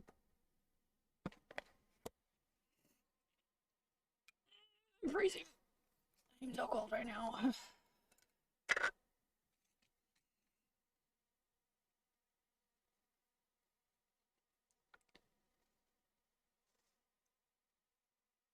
Hmm. I'll just do the outline. No. No, I'll just paint the whole thing.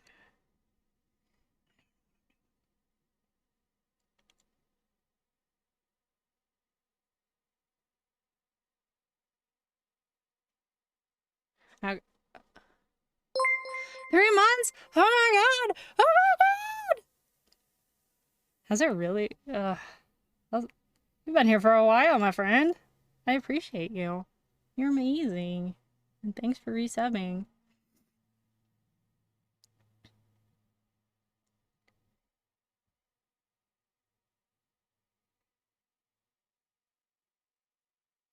So I watched the Jim Carrey Grinch the other day. He's such a goober. He's so goofy.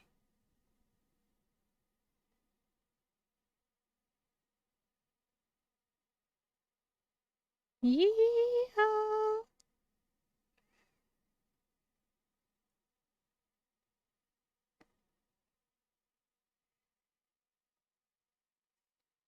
Okay. I was like, there's something missing on the middle of the face, and it was the nose. I mean, I still have ways to go, but like, that's making me feel a little bit better. Oh my god, I'm so cold. Now, where am I going? Keep contouring the face, I guess.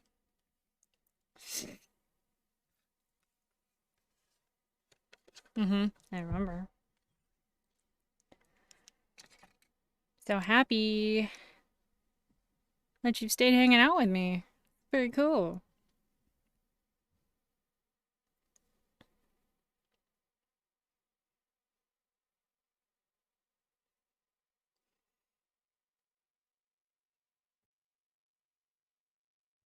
Thank you. I appreciate that.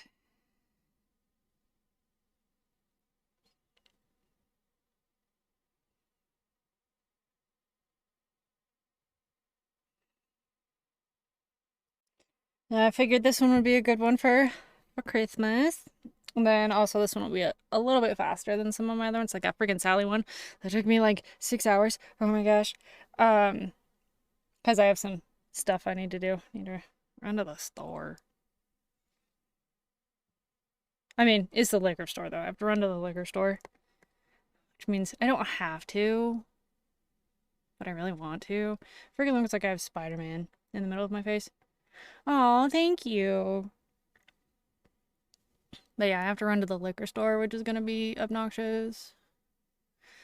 Yeah, I went to the Walmart on Sunday this last week and did like my big grocery shopping, so I don't actually have to go grocery shopping until, except for like milk or something like that, until like after New Year's. So that'll be nice. But I wasn't feeling well yesterday and the day before, so I didn't make it over to the liquor store. And I really want some wine, and I don't have any, so... Bleh.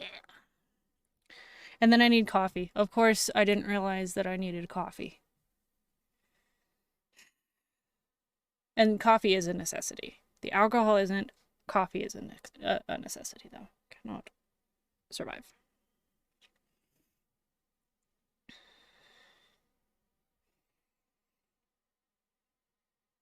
So yeah, that's what I get to do.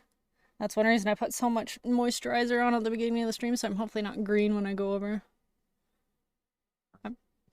See, that's smart. That is way smart. Because I was going to go to the liquor store on Monday. But I was just... It didn't end up happening.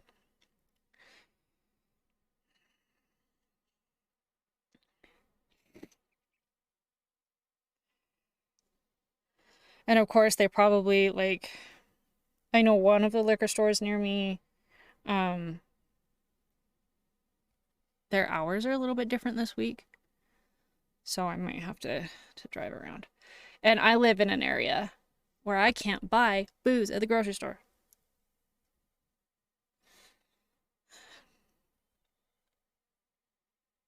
Can only get it at the state-run liquor store.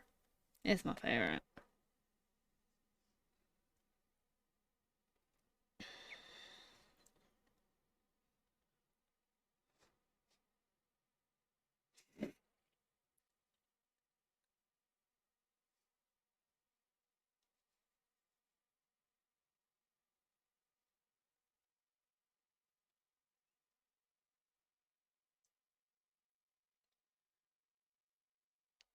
Okay, I need...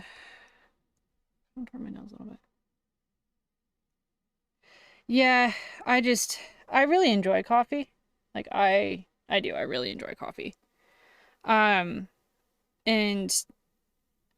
I do coffee instead of soda. So it helps me not drink as much soda. Drinking the coffee. I mean, do I still have soda more than I should? Yes. Do I have soda right now? Yes. But it's helped me steer away from having multiple sodas a day. Caffeine-free tea. Oh, I love tea too, but for me, because I don't sleep, I have to have the caffeine. And yeah. So I do the coffee instead of soda. I used to do the energy drinks all the time. Don't do that, kids. Oh, I love me some beer too. It's another one. I'm trying to be good and not drink too much just because of the amount of calories. Yeah, energy drinks. I only have them a couple of times a year, I guess you could say. Now, and it's only if I have to like have that really fast hit of caffeine. But I hate energy drinks. When I was in my 20s, well, early 20s, I would, like, my breakfast would be an energy drink and a Pop-Tart. I don't know how my heart didn't stop.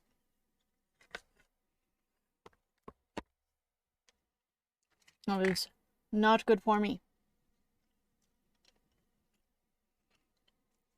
Yeah, so, like, I'll only do it, like, drink a Dr. Pepper and take a nap.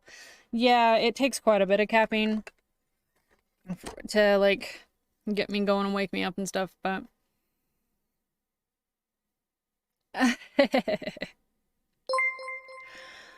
Let's see. Cody Makeup, thank you so much for the raid. I appreciate you. Thank you so much. This needs to come off. Welcome to the Raiders. Thank you so much for being here. I appreciate all of you. Hope you guys had a good stream. Thanks for coming over and hanging out with me. Hello, hello. Let's see, is it Patricia? Hello. Let's see, hello everybody. Sarix, hello. Let's see. I'm just mixing some cream eyeshadows together real quick to make an eyeshadow base. Because I don't have the right color of green. Makeup unboxing. Oh my gosh, I love unboxings. And thank you, I appreciate that. Oof, get this stuff everywhere.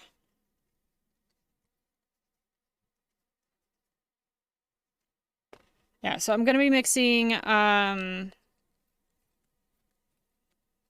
different blues and a yellow to try and get a similar color to what is on my face. Because I want to do more of a glam eyeshadow look. So I need a base instead of the face paint.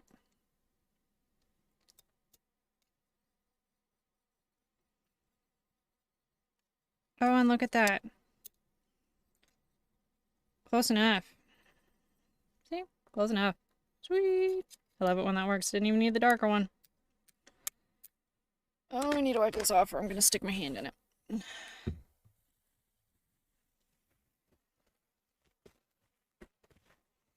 Well, thanks everybody for coming and joining in. We've just been talking about books and movies and things we like about certain medias, things we don't, all that stuff. Just been shooting the shit.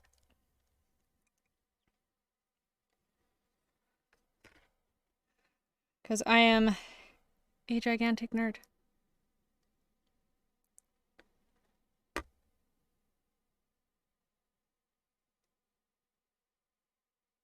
Look at that. Ooh, that makes me happy when I can mix things really quickly. Just to have it work the way I wanted it to.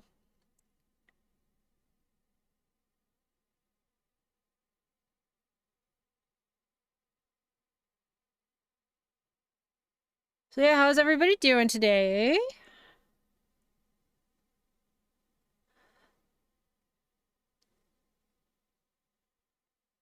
Hope everybody's having a fantastic day so far. Does anybody have any plans for the holiday weekend?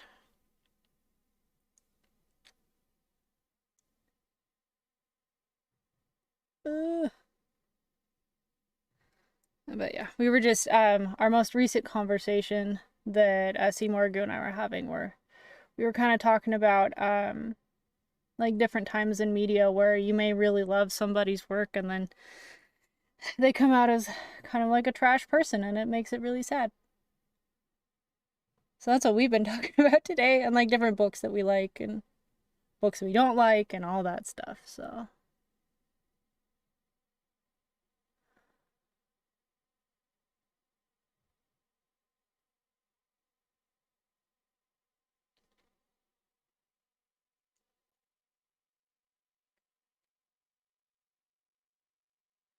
Yeah, so I watched the Jim Carrey Grinch the other day to, you know, kind of get me in the mood for this paint. I forgot how goofy he was in that movie. I mean, it's fantastic. I love it. It's one of my favorite Christmas movies. But just, it's been a couple years since I've watched it.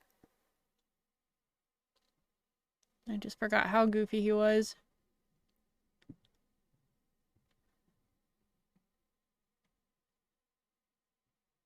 I like Jim Carrey though, and I like his goofy characters. I mean, Ace Ventura can get a little bit old sometimes, but like The Mask, at least the first movie, and then like him as the Riddler, I really liked that. When he played Count Olaf in a series of unfortunate events. I loved him in that.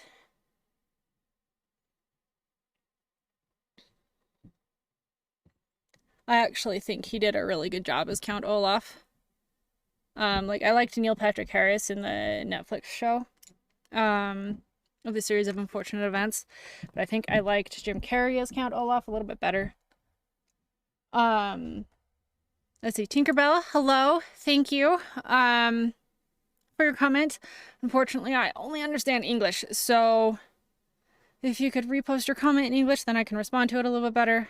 But yeah, so I liked Jim Carrey, I think, a little bit better than Neil Patrick Harris as Count Olaf, just because Jim Carrey is that over-the-top, just gigantic personality that Count Olaf has, you know, like in the books as, you know, the famous actor that he is and everything. So I really thought Jim Carrey did a really good job. Playing that. Those are books that I read as an adult, even though they're, you know, more kid books. I actually liked those ones. I mean, they were quite repetitive, but luckily, you know, they were short, so it wasn't too bad to read through all of them. Okay. Oh, okay. Thank you, Des. Thank you for translating.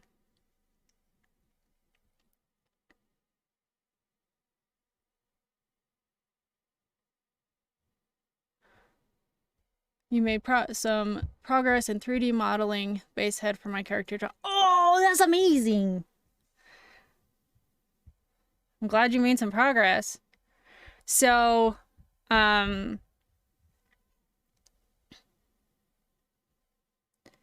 know, Nick, you know how we were talking about like the tentacle with the eyeballs instead of suction cups the other day? Well, I made a drawing. I posted it up like on my TikTok, and stuff like that. It's actually like a mouth sticking its tongue out, and the tongue is a tentacle, and the suction cups are eyeballs.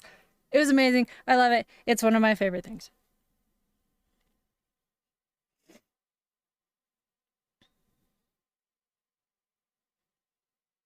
It's super cool.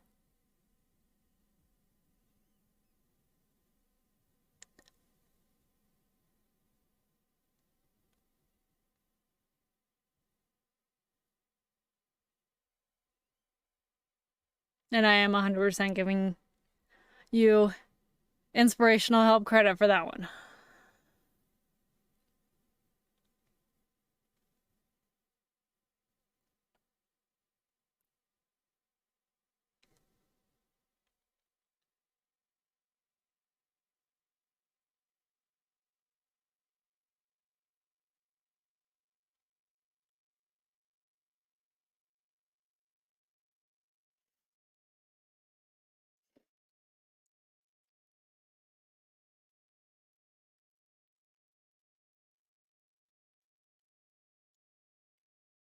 I was hoping that these contacts would work well for this. I think they do.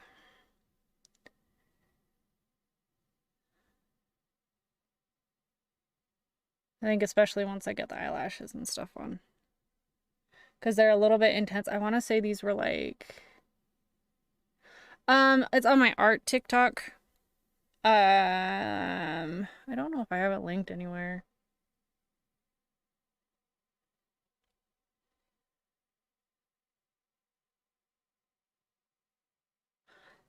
Let me double check on my handle and then I can put it in the chat.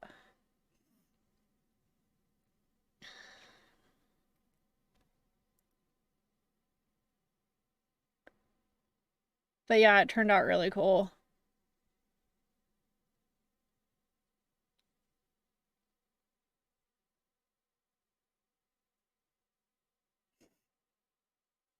Yeah, and I've been trying to get better at like drawing kind of the neo-traditional tattoo style. Because oh my gosh, you guys, guess what? Guess what? I'm so excited. I'm starting a tattoo apprenticeship course thing in February. I'm so excited.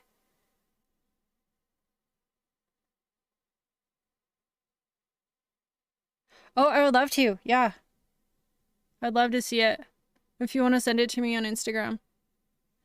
Um, but yeah, I'm so excited to start this tattoo course. I'm so excited.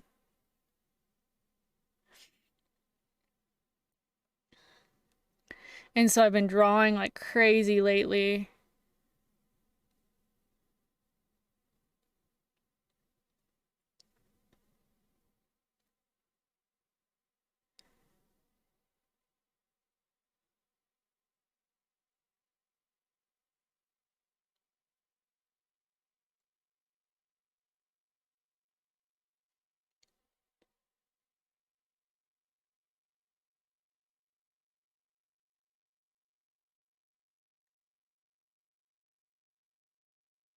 Which is good because it's been helping with the seasonal depression mess that's been going on. Drawing really helps with that, so.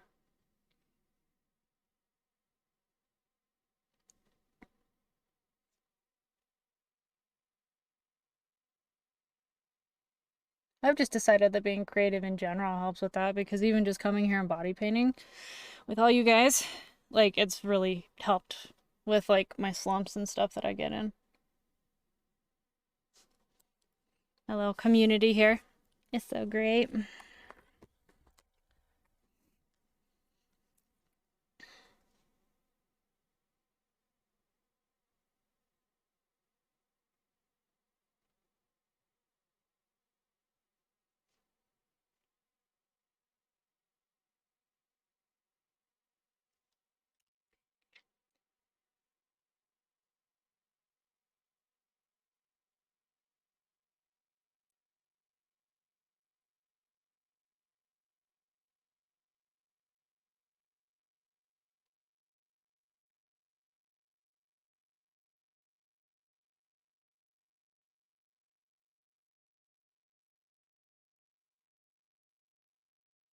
Okay, I think that's probably pretty good for the eyes for now.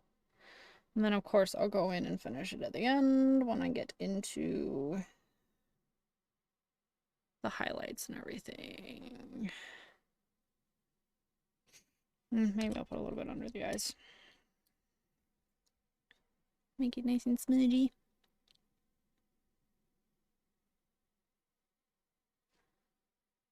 Kind of jumping around all over the place with this paint, but that's fine.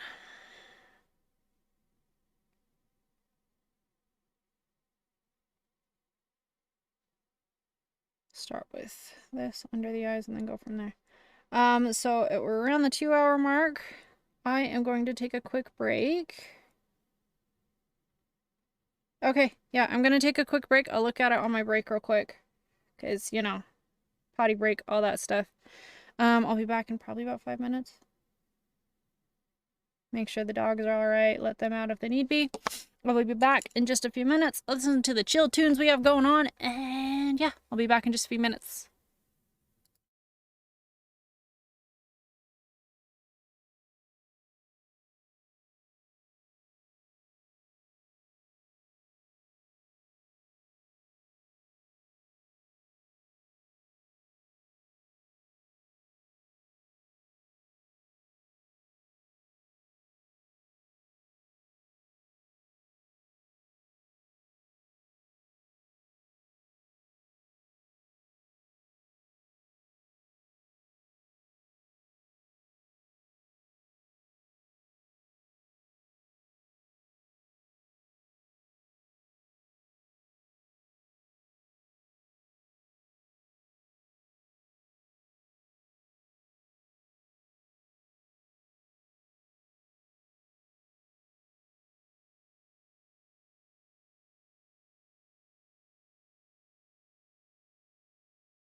Alright, I'm back. It was not quite 5 minutes because the dogs are fine and I have snack and drinking, so we're all good.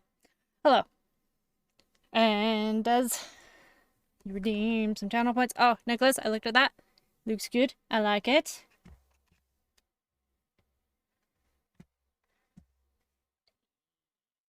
Okay. This is what I'm drinking today. 7-Up cherry soda, 0 sugar. It's pretty good. I haven't had 7-Up in a long time, so. Okay. Now I want to. Oh my god, it's so cold. Oh, it's so cold in my basement. Start working on the eyebrows because I want some really big, bushy type eyebrows. I think. Until you switch to water. Yeah, I should drink more water. I have been working out more recently, so I have upped my water intake. I really do need to drink more water though. I used to be really good about it, like drinking like 100 ounces a day. No, I don't drink near enough. Need my little mirror. Oh, things so dirty.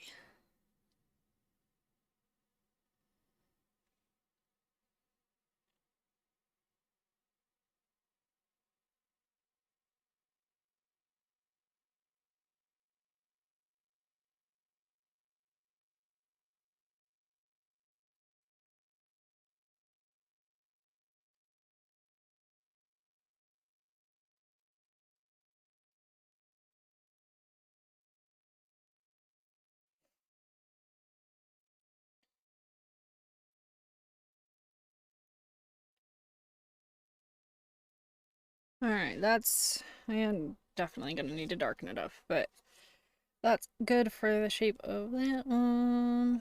Do the other one.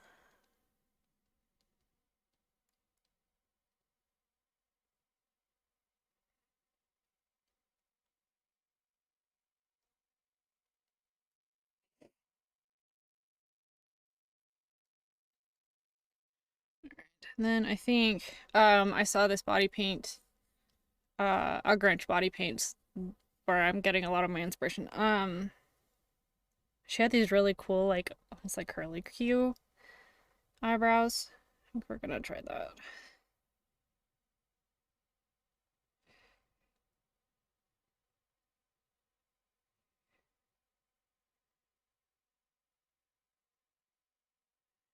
Kind of like that, yeah.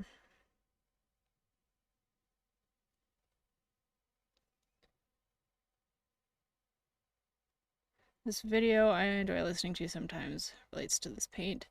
It's a rap battle between the Grinch and Ebenezer Scrooge.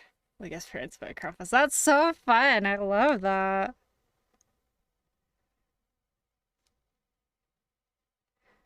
That sounds like a hoot.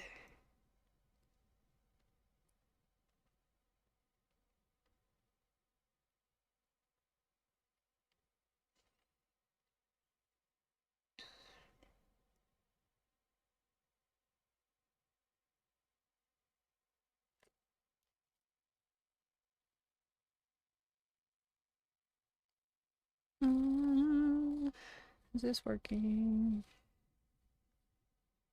It's okay. Hi, Dynasty. How are you? Haven't seen you in a bit. How you been?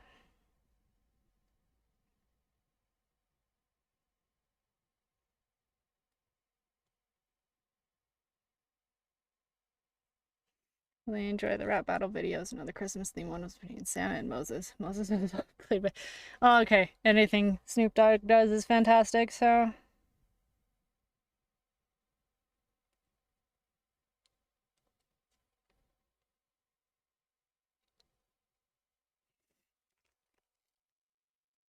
Okay, let's see. Do I have a brush? I can just use this one.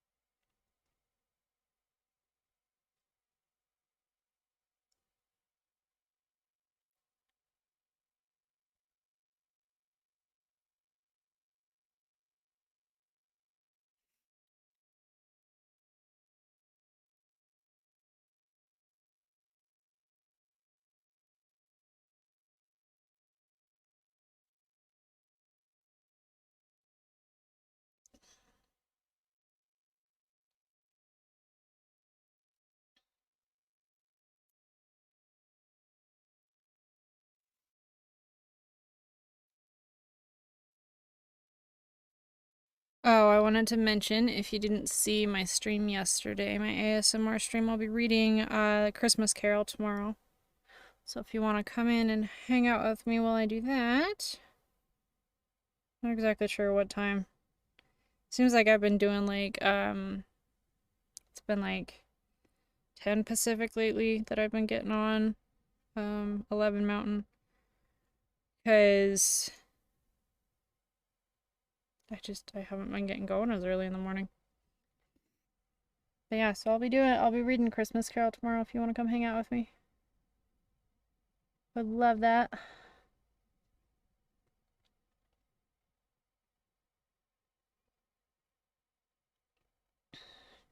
Yeah, I saw the other day that, of course Patrick Stewart was doing his annual Christmas Carol reading and I could never live up to the one and only, but you know, it's always so fun to listen to him reading it. I mean, he could read the dictionary and I would listen to it, so I love Patrick Stewart.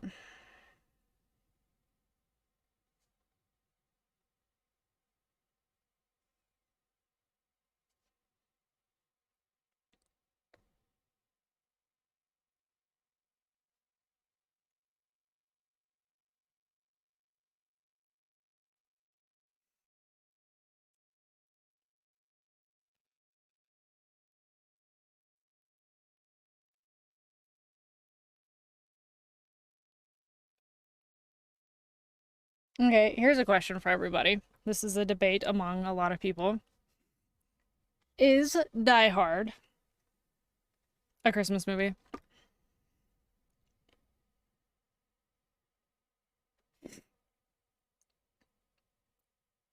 In my opinion, yes, it is. It is on my Christmas movie rotation. That's when I watch it. It's around Christmas time.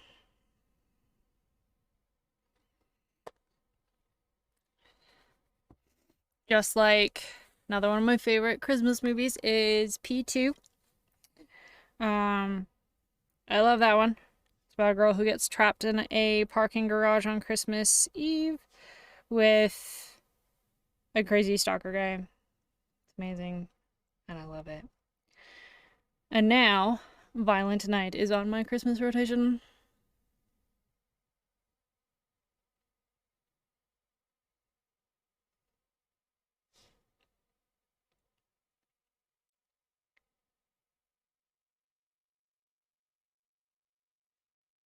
Yeah, I actually saw a shirt the other day that had in big bold letters Die Hard is not a Christmas movie, and I'm like, that's a lie. Yes, it is.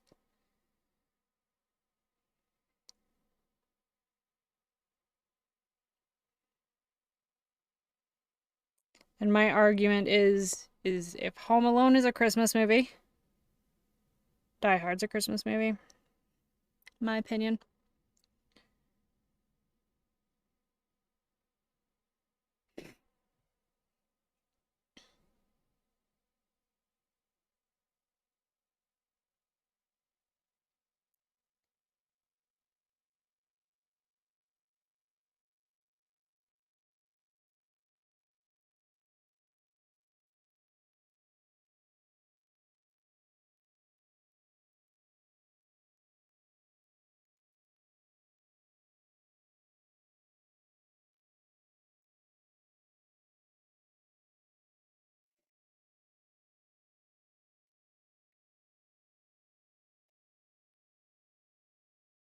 And yes, I have already watched Die Hard this year. I watched it night before last. So. Every time I watch that movie, I get a little sad in my heart. Um, because Alan Rickman has always been one of my favorite actors.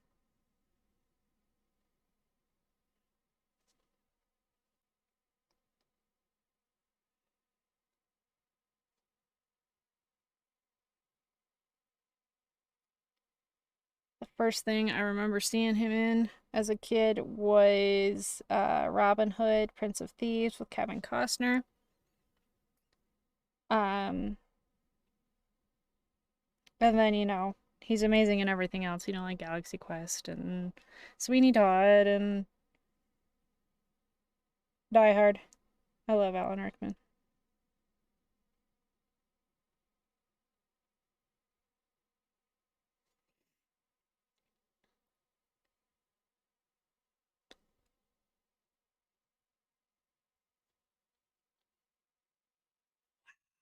Those are some eyebrows. All right, I think I'm gonna go in and go in with black and deepen up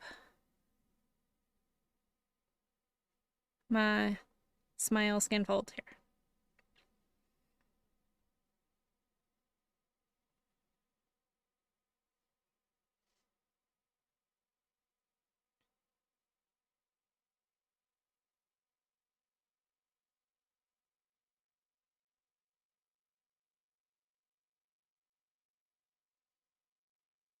Oh, and it's also my opinion that the reason so many people liked Severus Snape after the movies came out was just because of Alan Rickman. Whole reason. After the Harry Potter movies came out.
Yep, that's what they needed. I mean, it is about time for me to go in and do all of my black shading, so.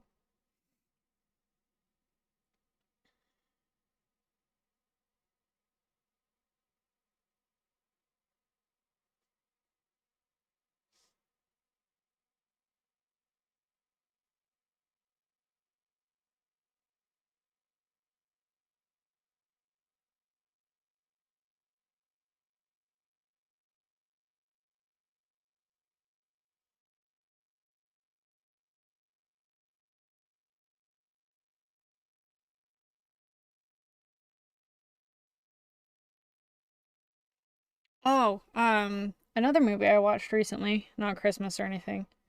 Um, but it was just a good movie. I really liked it. I wanted to tell you guys about. It's on Shudder. It's called A Wounded Fawn. It was weird, really bizarre. But it was quite good. I really liked it.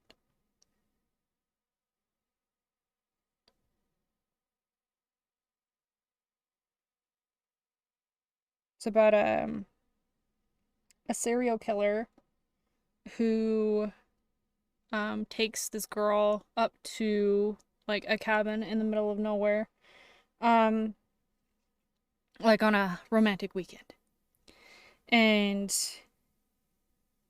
uh he ends up going like batshit crazy, like, and ends up like hallucinating a lot of really weird stuff. And I thought it was really well done.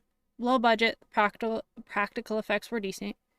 um I liked it. It's very artsy though, so if you don't like the artsy horror, you probably wouldn't like it. But yeah, I really liked that one. And it was just a random one that I picked. Like, it was came up on, just the recommended or whatever, and I was like, sure, why not? Yeah, I really liked it. Another one that was like that is called Sissy. I liked that one a lot. That one's also on Shudder. That one is about a girl who gets reunited with her best friend from childhood. And goes to her best friend's um like bachelorette weekend. Um and ends up losing her mind and chaos ensues and it was really good. Quite violent. Um but the violence was well done. Not that violence has to be well done for me to or like meaningful or anything for me to watch it because I mean hell the Terrifier movies are some of my favorite movies, but yeah, that one was really good. I liked that one a lot.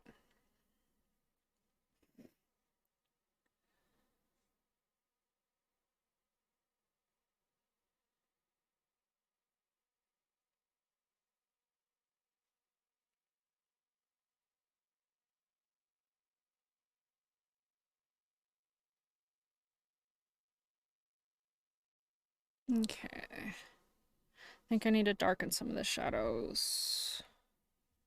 Just a little bit down here. To kind of match it up with the face. Just in the deepest part of the shadows.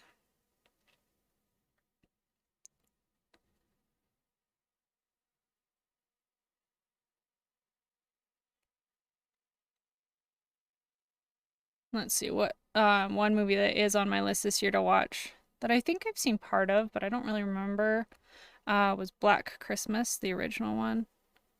Need to watch that one. I might can't remember if Joe Bob Briggs did that for one of his Christmas things. I can't remember if he did or not, but if he did, I'll probably watch that because I really like watching stuff with his commentary. It's the only way I got through Cannibal Holocaust, let me tell you.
Oh, look at that. We're 198 followers. Almost 200. So if you're not following, you should follow. Get us up to 200 today. I would love that.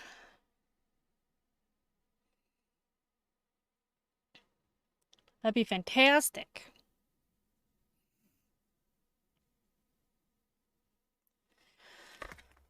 Okay, I think we're gonna go in and work on the little fluff thing a little bit.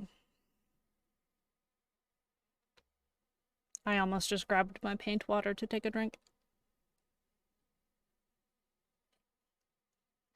Don't do that.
They're kind of looking like Santa's fur. I think so.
Alright, that's not gonna end up being perfectly covered, but it'll be fine.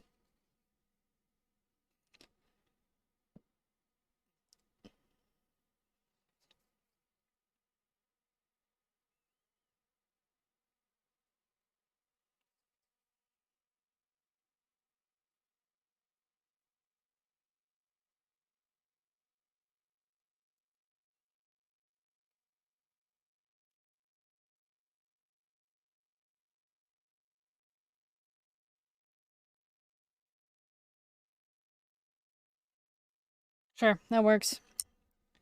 And then I'll do a little bit of shading. After it dries. Let's go in and do some highlighting. Need to clean off a brush. Clean off a brush, clean off a brush. I think I'm going to try and mix some white and green together because this is looking very dark.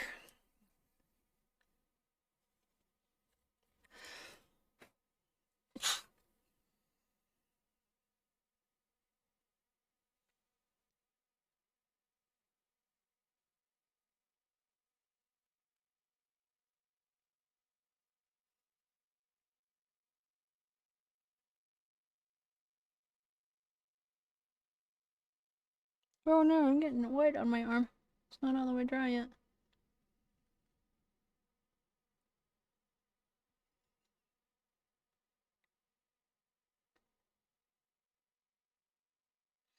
I'll go in with some shimmer after I'm done.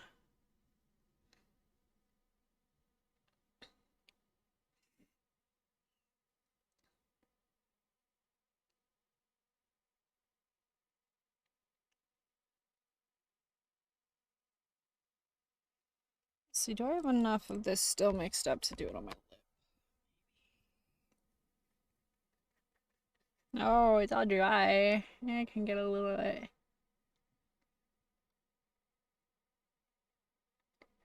Oh, this feels disgusting.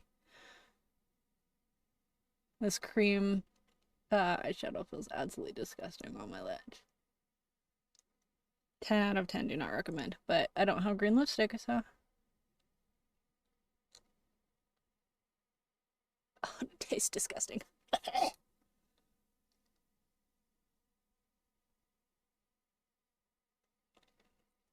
Just the top lip.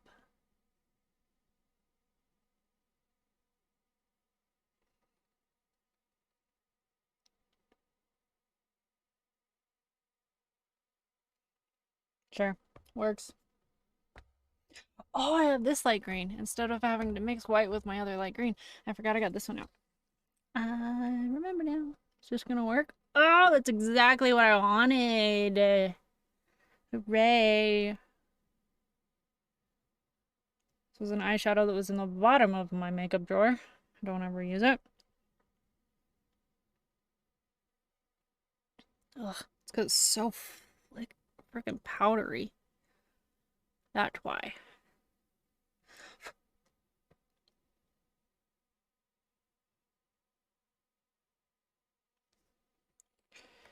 Let me get it out because I don't want to mix it in with like my pinks and stuff that I have in this little palette here. See, look, it's like the perfect little light limey green. This is Keep Scrolling from ColourPop, I think.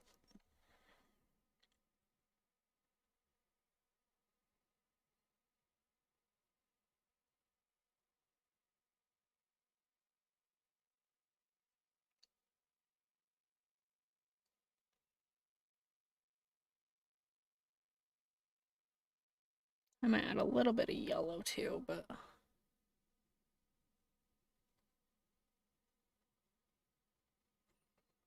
no, I think I like that. I think that's a good tone.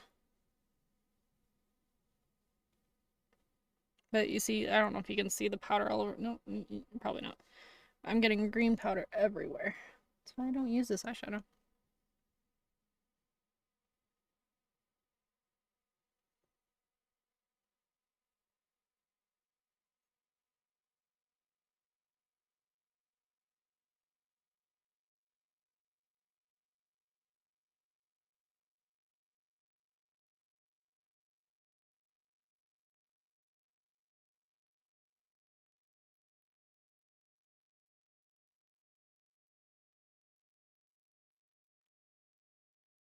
Yeah, this is lightening it up the way I wanted it to, because yeah, it was just looking a little bit too dark.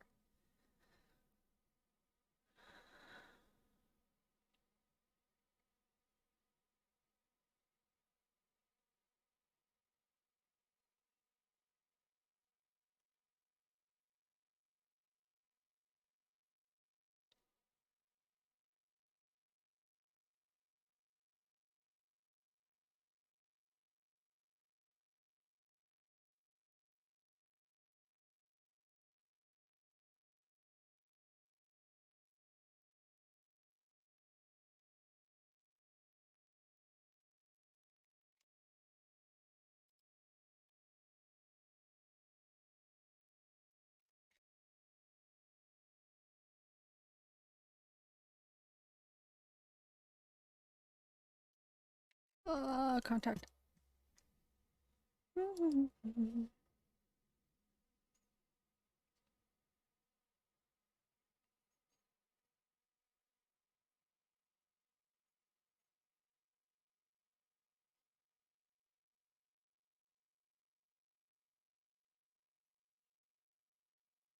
Okay, and then I'm gonna add some down here too. Just to highlight down here.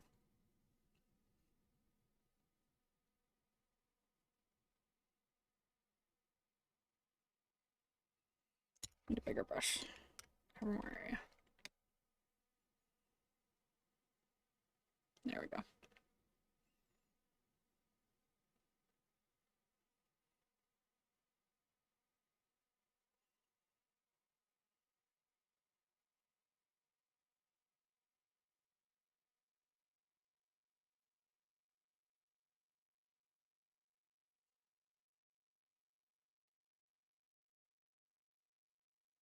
Okay, now I'll go back in with a white. Ooh, making a mess.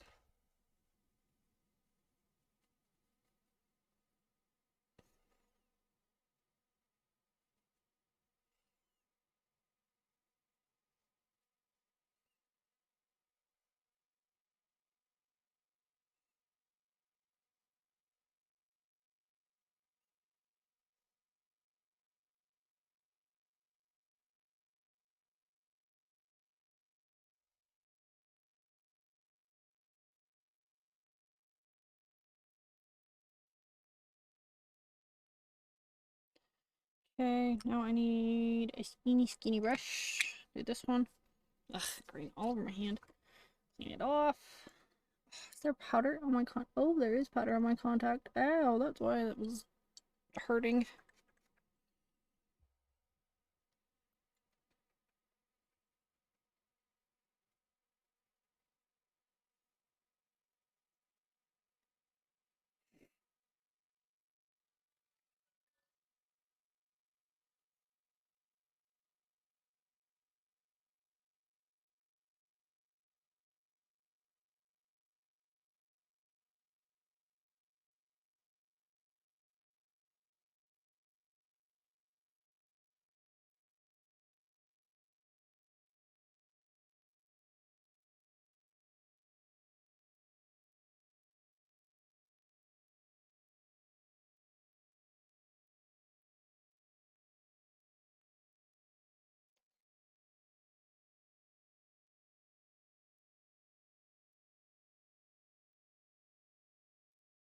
Okay. Yes. Now I'm doing white highlights.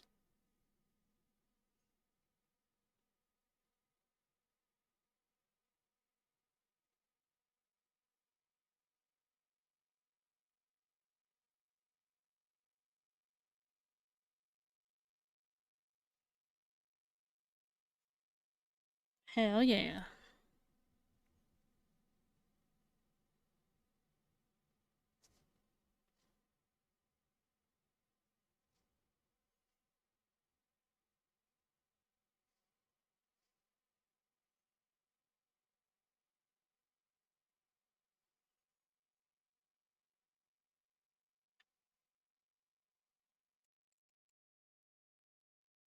Okay. Let's go in and work on some shadows. Let me go in and kind of.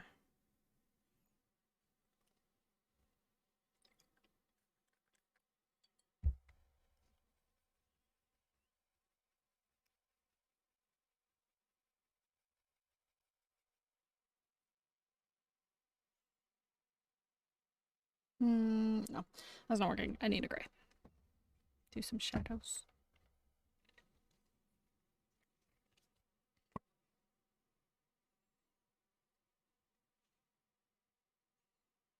Just kind of add a little bit of shadows just to make it look a little bit more puffy. I don't know how well it's going to stay because nothing stays over this white body part. That's not working.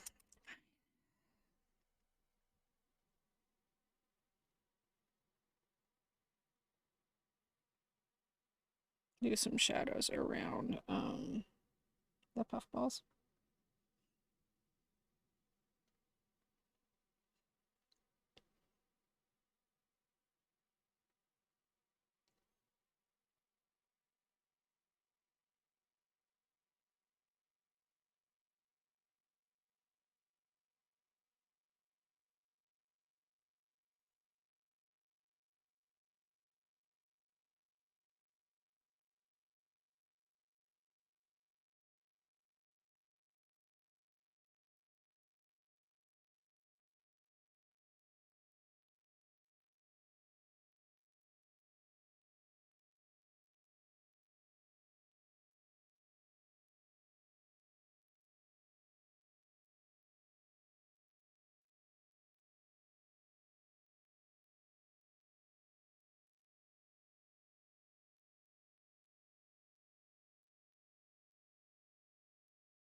The streaks are actually going to come in. Oh, look, it's kind of sticking with this brush. The other brush wasn't sticking.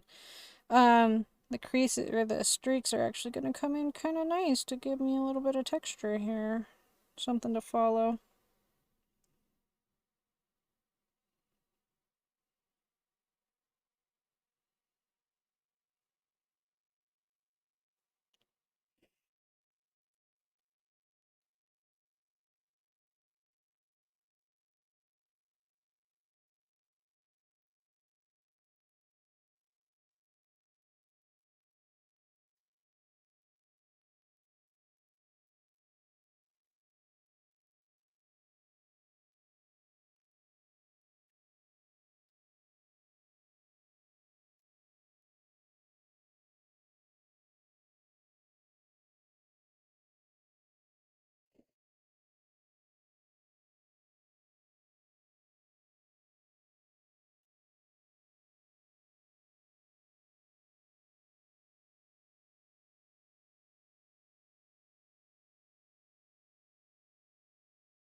That works.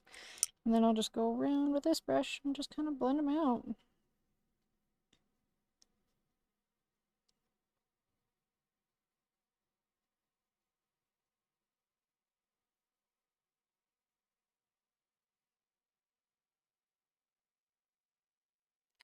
Nope, not that one.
Okay. Now let's do some detail shadows and highlights. Or no, I want to finish the eyes before I do that.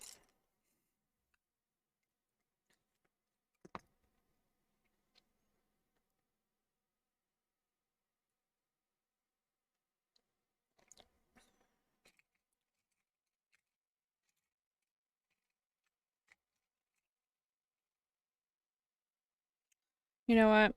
Just because I want it to come off easily, I will just do the eyeliner in black body paint. Where did it go? Black body paint, where are you? Like, seriously, where'd it go? There's the white one. Where's my black body bird? It disappeared. Do I have another book? Where did it go?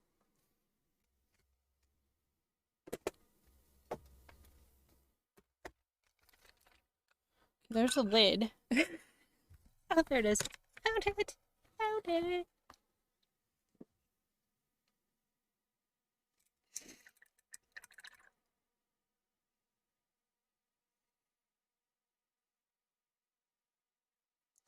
Oh, actually, I want to do glitter first on my eyes. So use some glitter adhesive.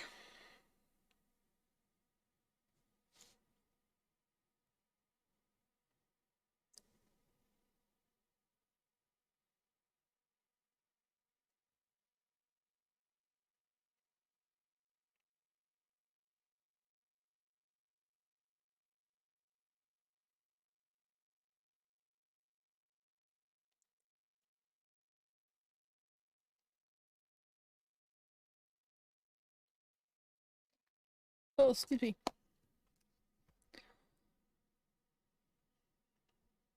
Ooh, look at this fun glitter.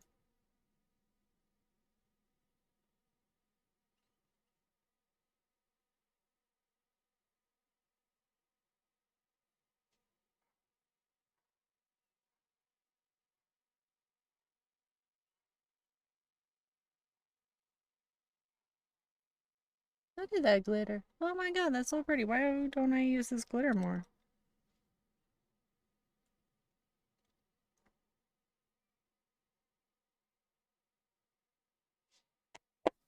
That's so pretty. Look at that. Oh, why don't I use that glitter more?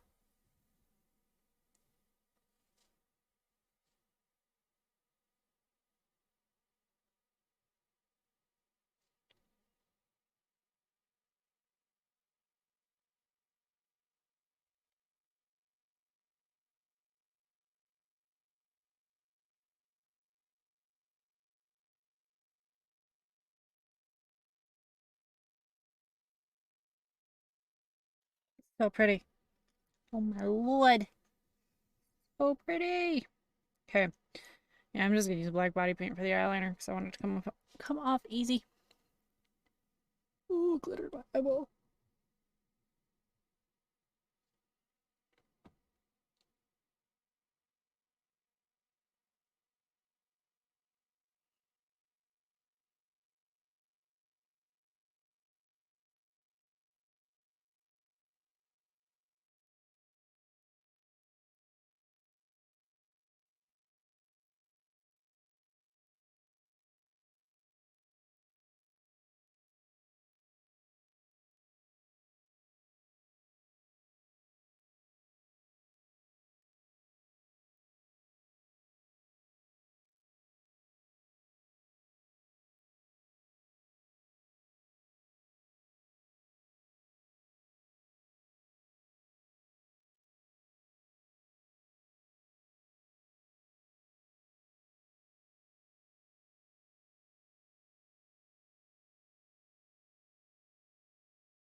Woohoo, big eyeliner.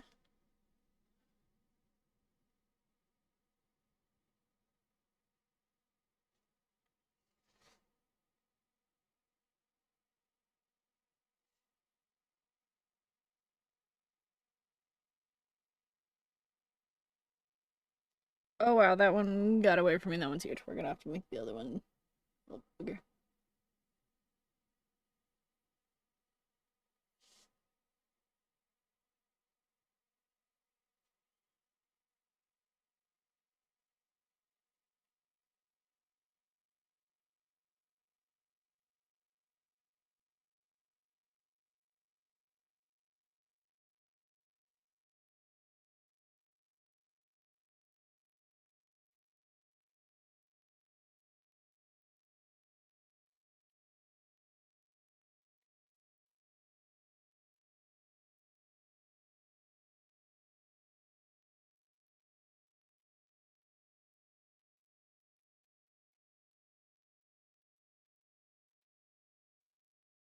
Woo.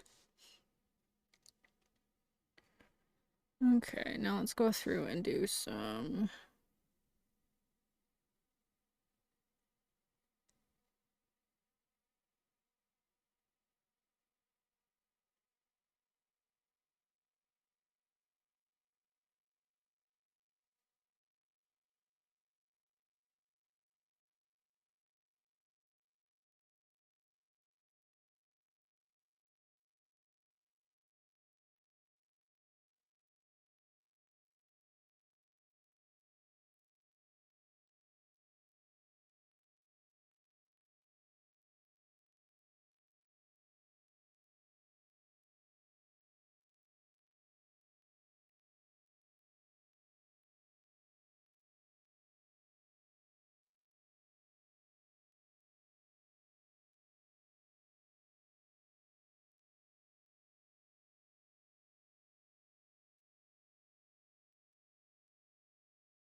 Okay.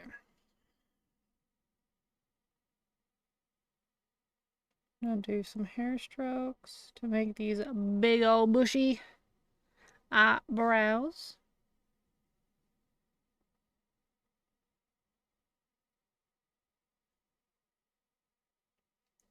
Big old Grinchy eyebrows.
Ooh, look at that Grinchy eyebrow. That looks amazing. Exactly what I wanted it to do.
I'm real happy with that.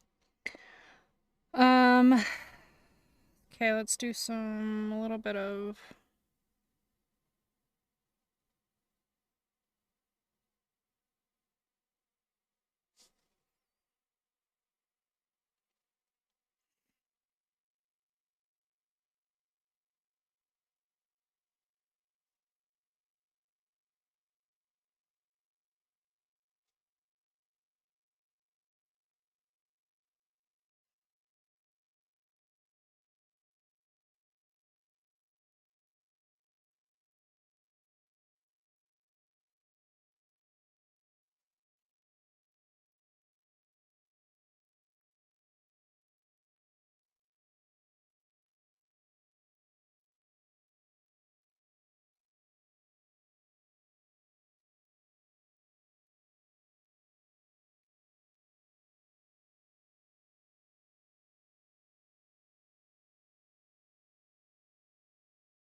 making little hash marks to do the fur.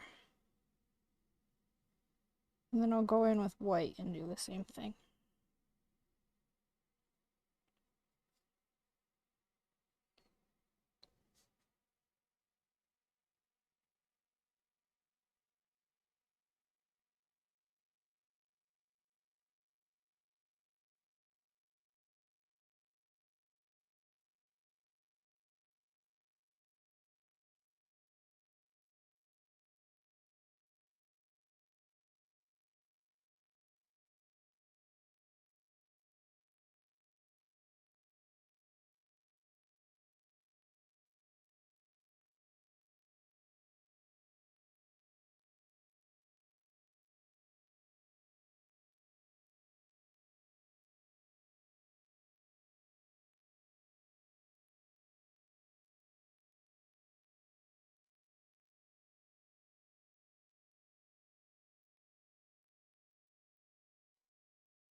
Okay, let's do the white highlights.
That looks pretty fuzzy, I think. Let's do...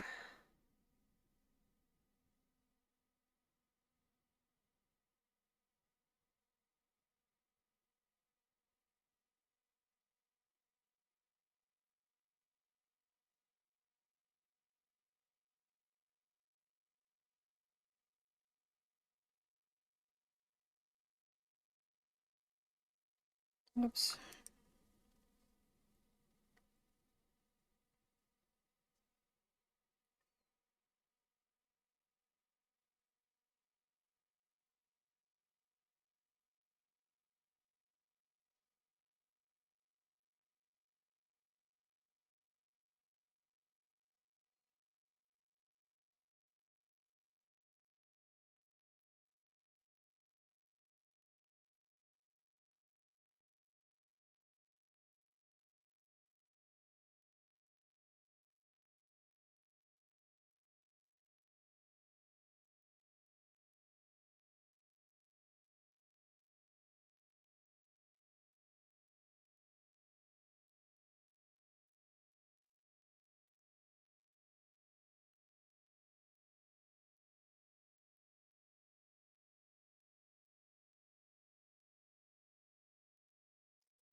Messed that up. Oh well.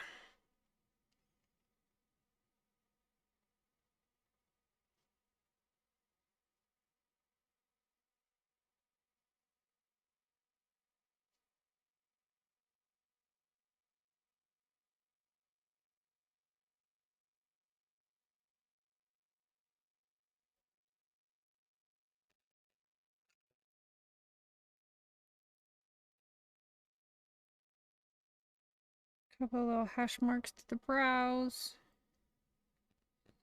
Break those up a little bit.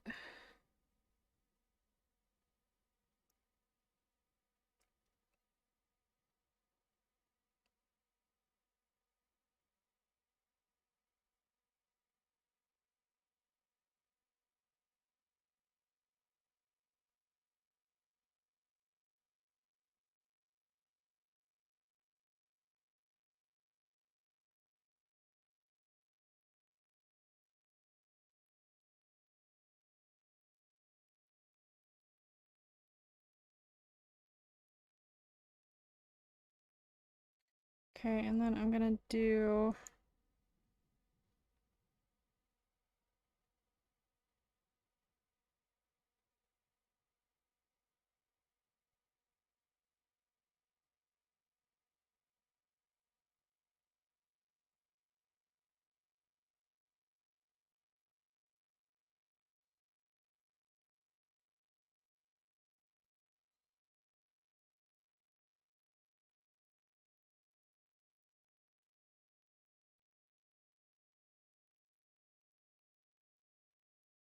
Oops, I guess I'm doing a white highlight on my chin.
I'm gonna go back over the white with the green eyeshadow just to knock it back just a tiny bit.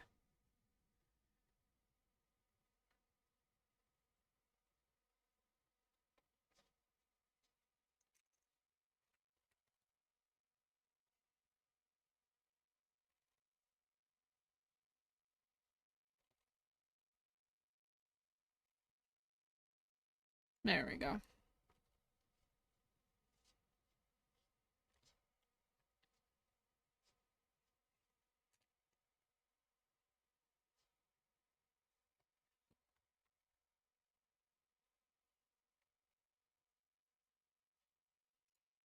Okay, now let's get the shimmer out.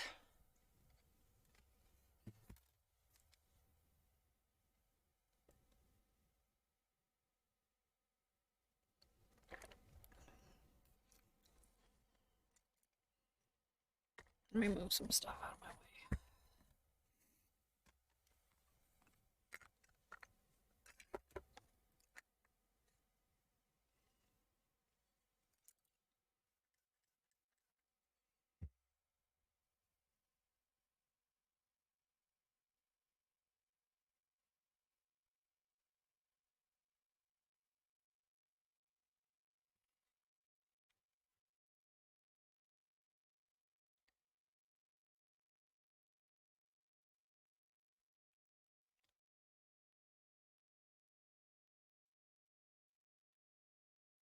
Alright, yeah. Got our glitter mustache. Shimmer mustache.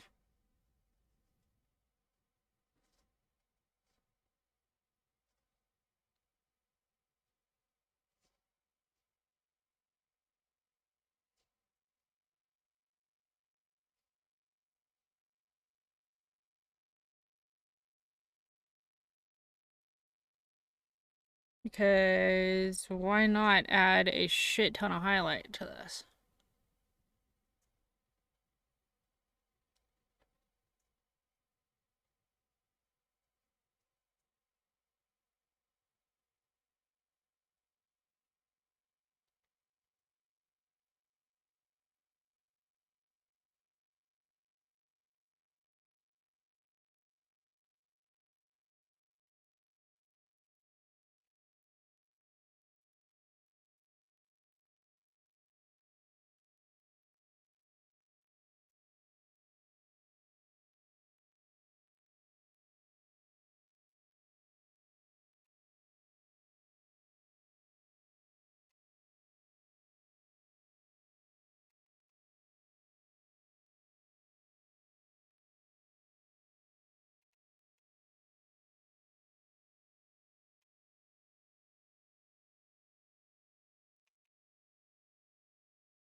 Okay, I think I want to add a little bit of glitter on the inner corner because the highlight's not doing what I want. Is this glitter gonna stick? Do I need a primer?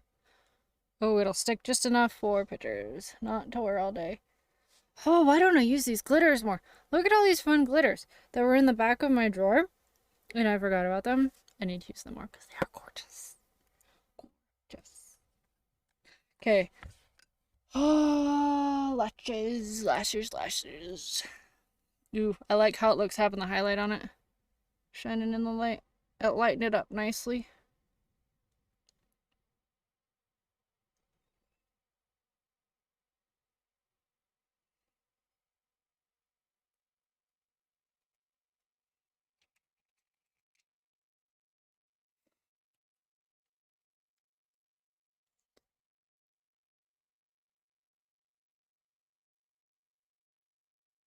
Ow! Every time.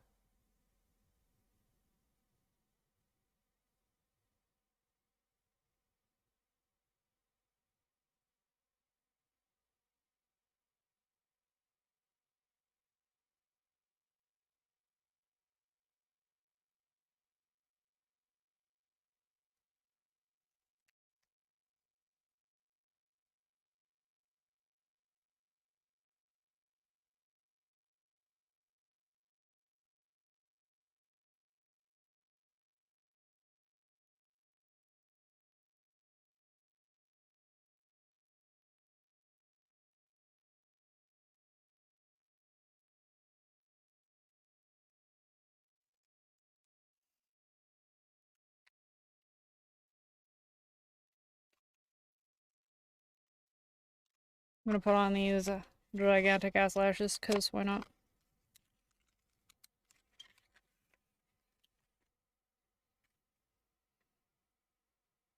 Where did my glue go? I know I grabbed it. This is just my life. I'm a mess.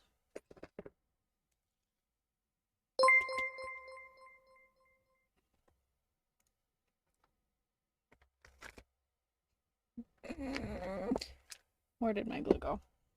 Where did it go? Where did it go? See all my messy brushes and stuff.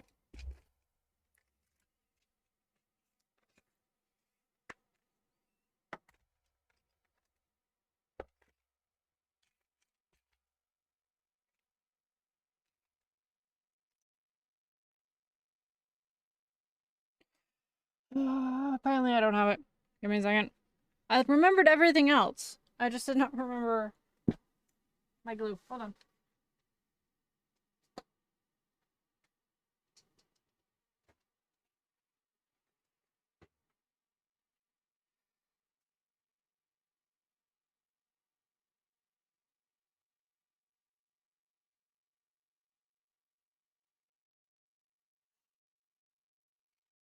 Okay.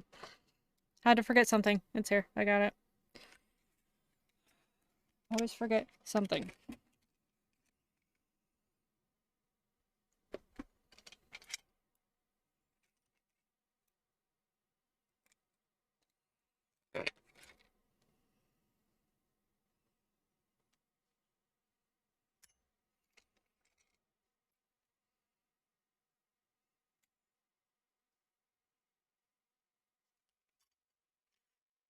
Oh yeah, if you need big huge lashes and you live close to a Dollar Tree, the Ione, excuse me, brand, they have decent lashes for pretty cheap. And so they're good for the people like me whose dog likes to eat their lashes or who loses them. Takes them off and just leaves them places. My partner found one in his shoe the other day. Not sure how it got there, but he found one in his shoe.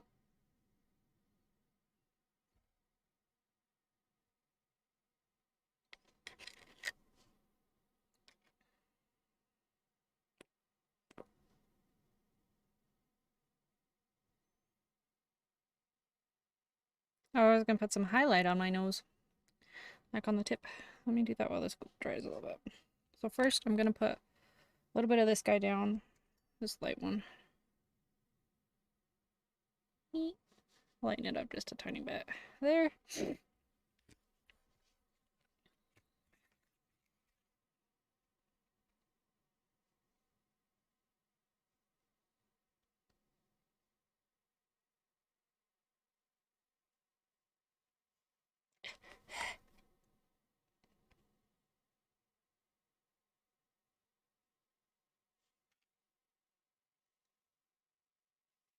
There we go.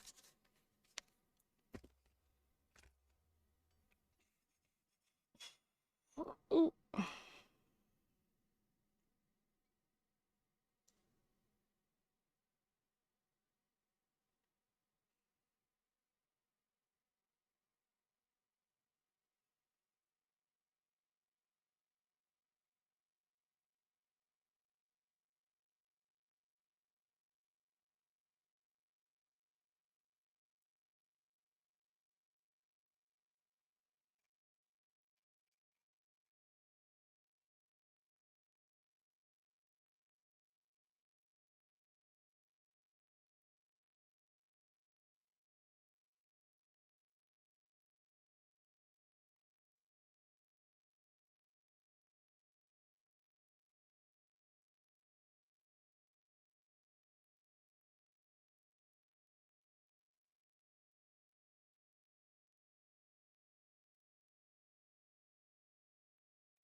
Ooh, these lashes are huge and I love them.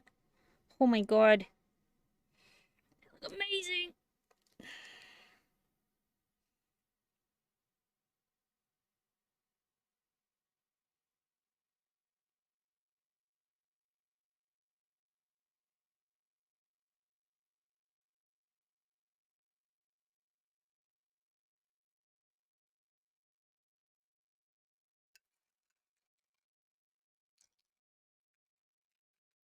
Mm-hmm.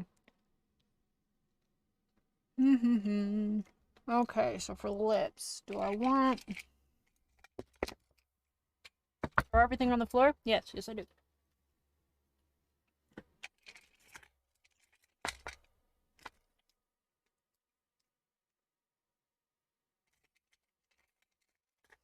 Do you want a darker red or no? We'll go brighter red. Match the top.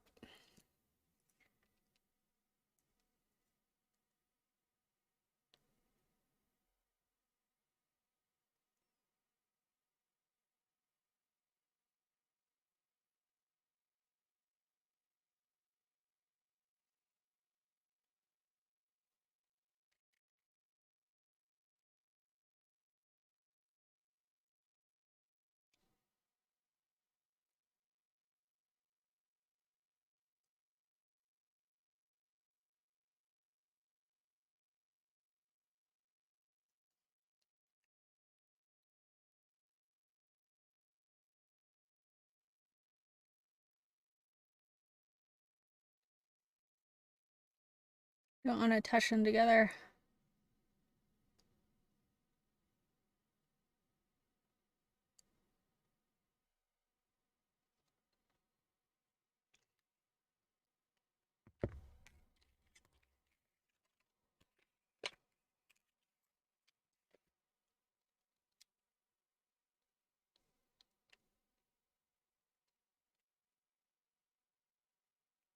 Can't touch my lips together. I need to do dry. Alright, so do I wear this wig? Will this wig work? Sure. Because the only other one I have over here is really blue.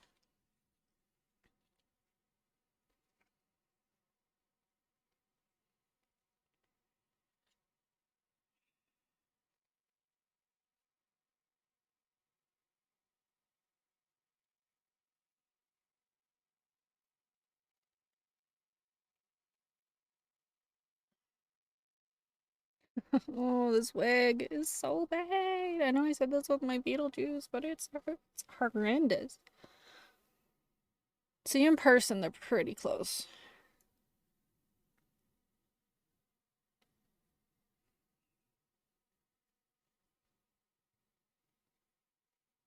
We're gonna hide this horrendous hairline.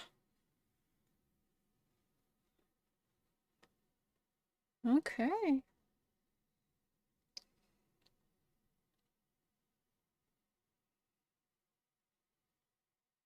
I think I need to do a little bit more shading around my top lip. Kind of lost.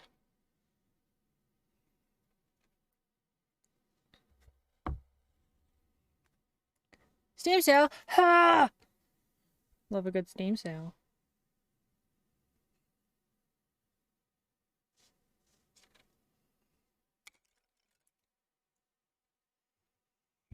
To think if there's any games I want to get.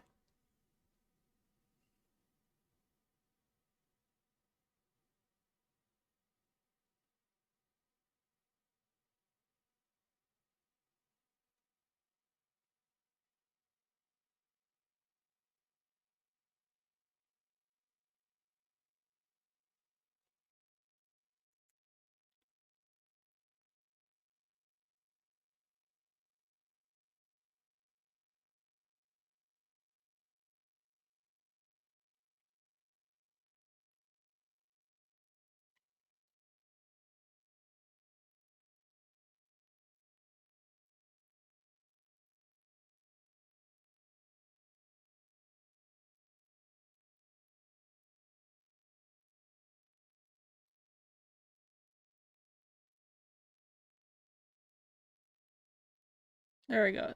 Now my lips a little bit more defined.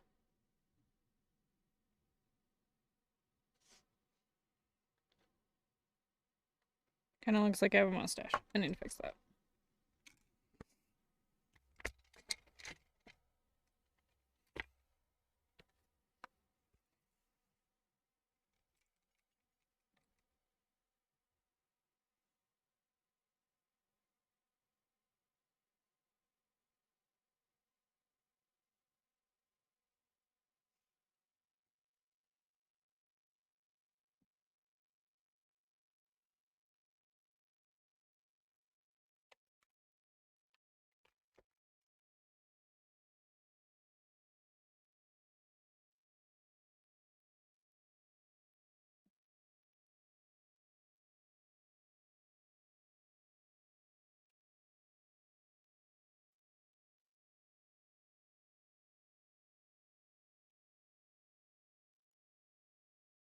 And then I need to fix a little bit of the highlight now.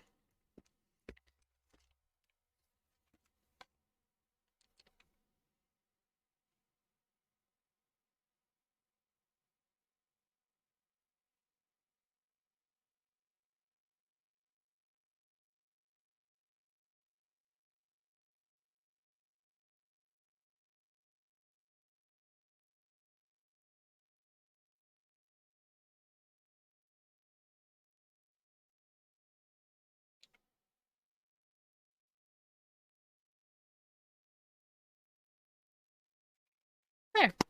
I like that better. Okay. I think this wig works alright. It's not quite the right color, but I think it's okay. It's better than the blue-green one I have.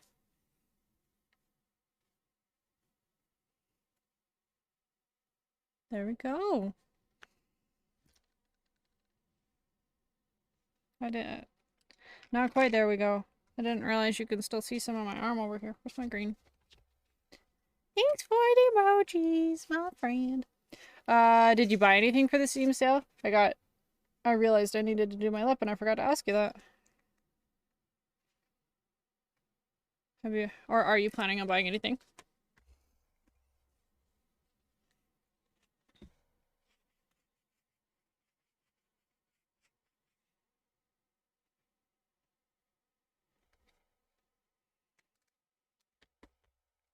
No! Ugh.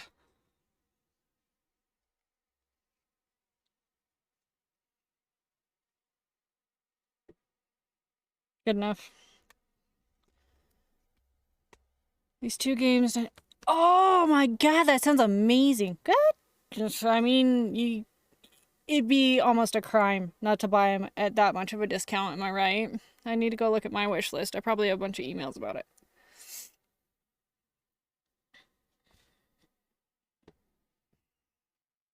Okay. Man, I think this turned out real cute. I'm actually really, really happy with this. My little Lady Grinch here. I'm really happy with how this turned out. This is gonna suck to get off though. I'm gonna be green for the next 3 days. Thank you, Nick. I appreciate it. That's actually a good idea. I just throw shit up on my wish list and I, forget about it and then get emails and sometimes go buy stuff. Yes, I am. Oh, I missed a follower. When did you follow, Dan? 13 minutes ago? Oh, sorry, I missed you. Must have been not looking. I apologize if you're still here. Thank you for following, Dan. Thank you, thank you, thank you. But yeah, so this is my Lady Grinch. I'm really happy with how she turned out. I think she's super, super cute. I think this is a good end to my face painting for this year. Yeah, I am tickled with how this turned out. I think this would be a really fun, like, full body paint. I might need to do that sometime. But yeah, I feel, like, cute. I feel like it embraces the character. Yeah, it's really, really cute. But yeah, I hope you guys enjoyed this. And we're at 3.5 hours. That's not bad. With as much problems as I was having, or with the problem I was having getting this green paint opaque. So yeah, this is my final body paint for the year. I am gonna take next week off to spend time with family, because my partner's off all next week, and do the whole family holiday thing. Yeah, I hope you all enjoyed this. We had a fun chat about movies and all of that.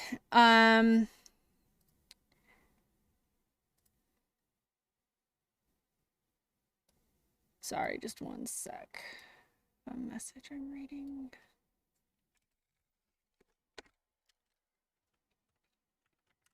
Yeah, so I will be back tomorrow to read The Christmas Carol. So if you want to come hang out with me tomorrow, little final stream before Christmas, and do The Christmas Carol, we are going to be doing that. I might still be a little bit green tomorrow. We'll have to see. But But yeah, if I don't see you tomorrow, I will be back that first week of January. And yeah, if I don't see you tomorrow, I hope my Des, thank you so much. Thank you. But yeah, if I don't see you tomorrow, I will see you after the new year. I hope you have a wonderful holiday and a wonderful New Year's. I'm thinking, let me see if they are still on. Bye, Haggis. Thank you for always lurking and hanging out. I really appreciate you. You're awesome. I'm thinking we might go raid Unicorn Life Art. Let's go ahead and go do that since I'm finished here. Looks like she's doing an avatar paint. Let's go ahead and go over there. So yeah, if I don't see you tomorrow, I will see you week after New Year's. Stay safe out there, my friends. Have a wonderful, wonderful weekend.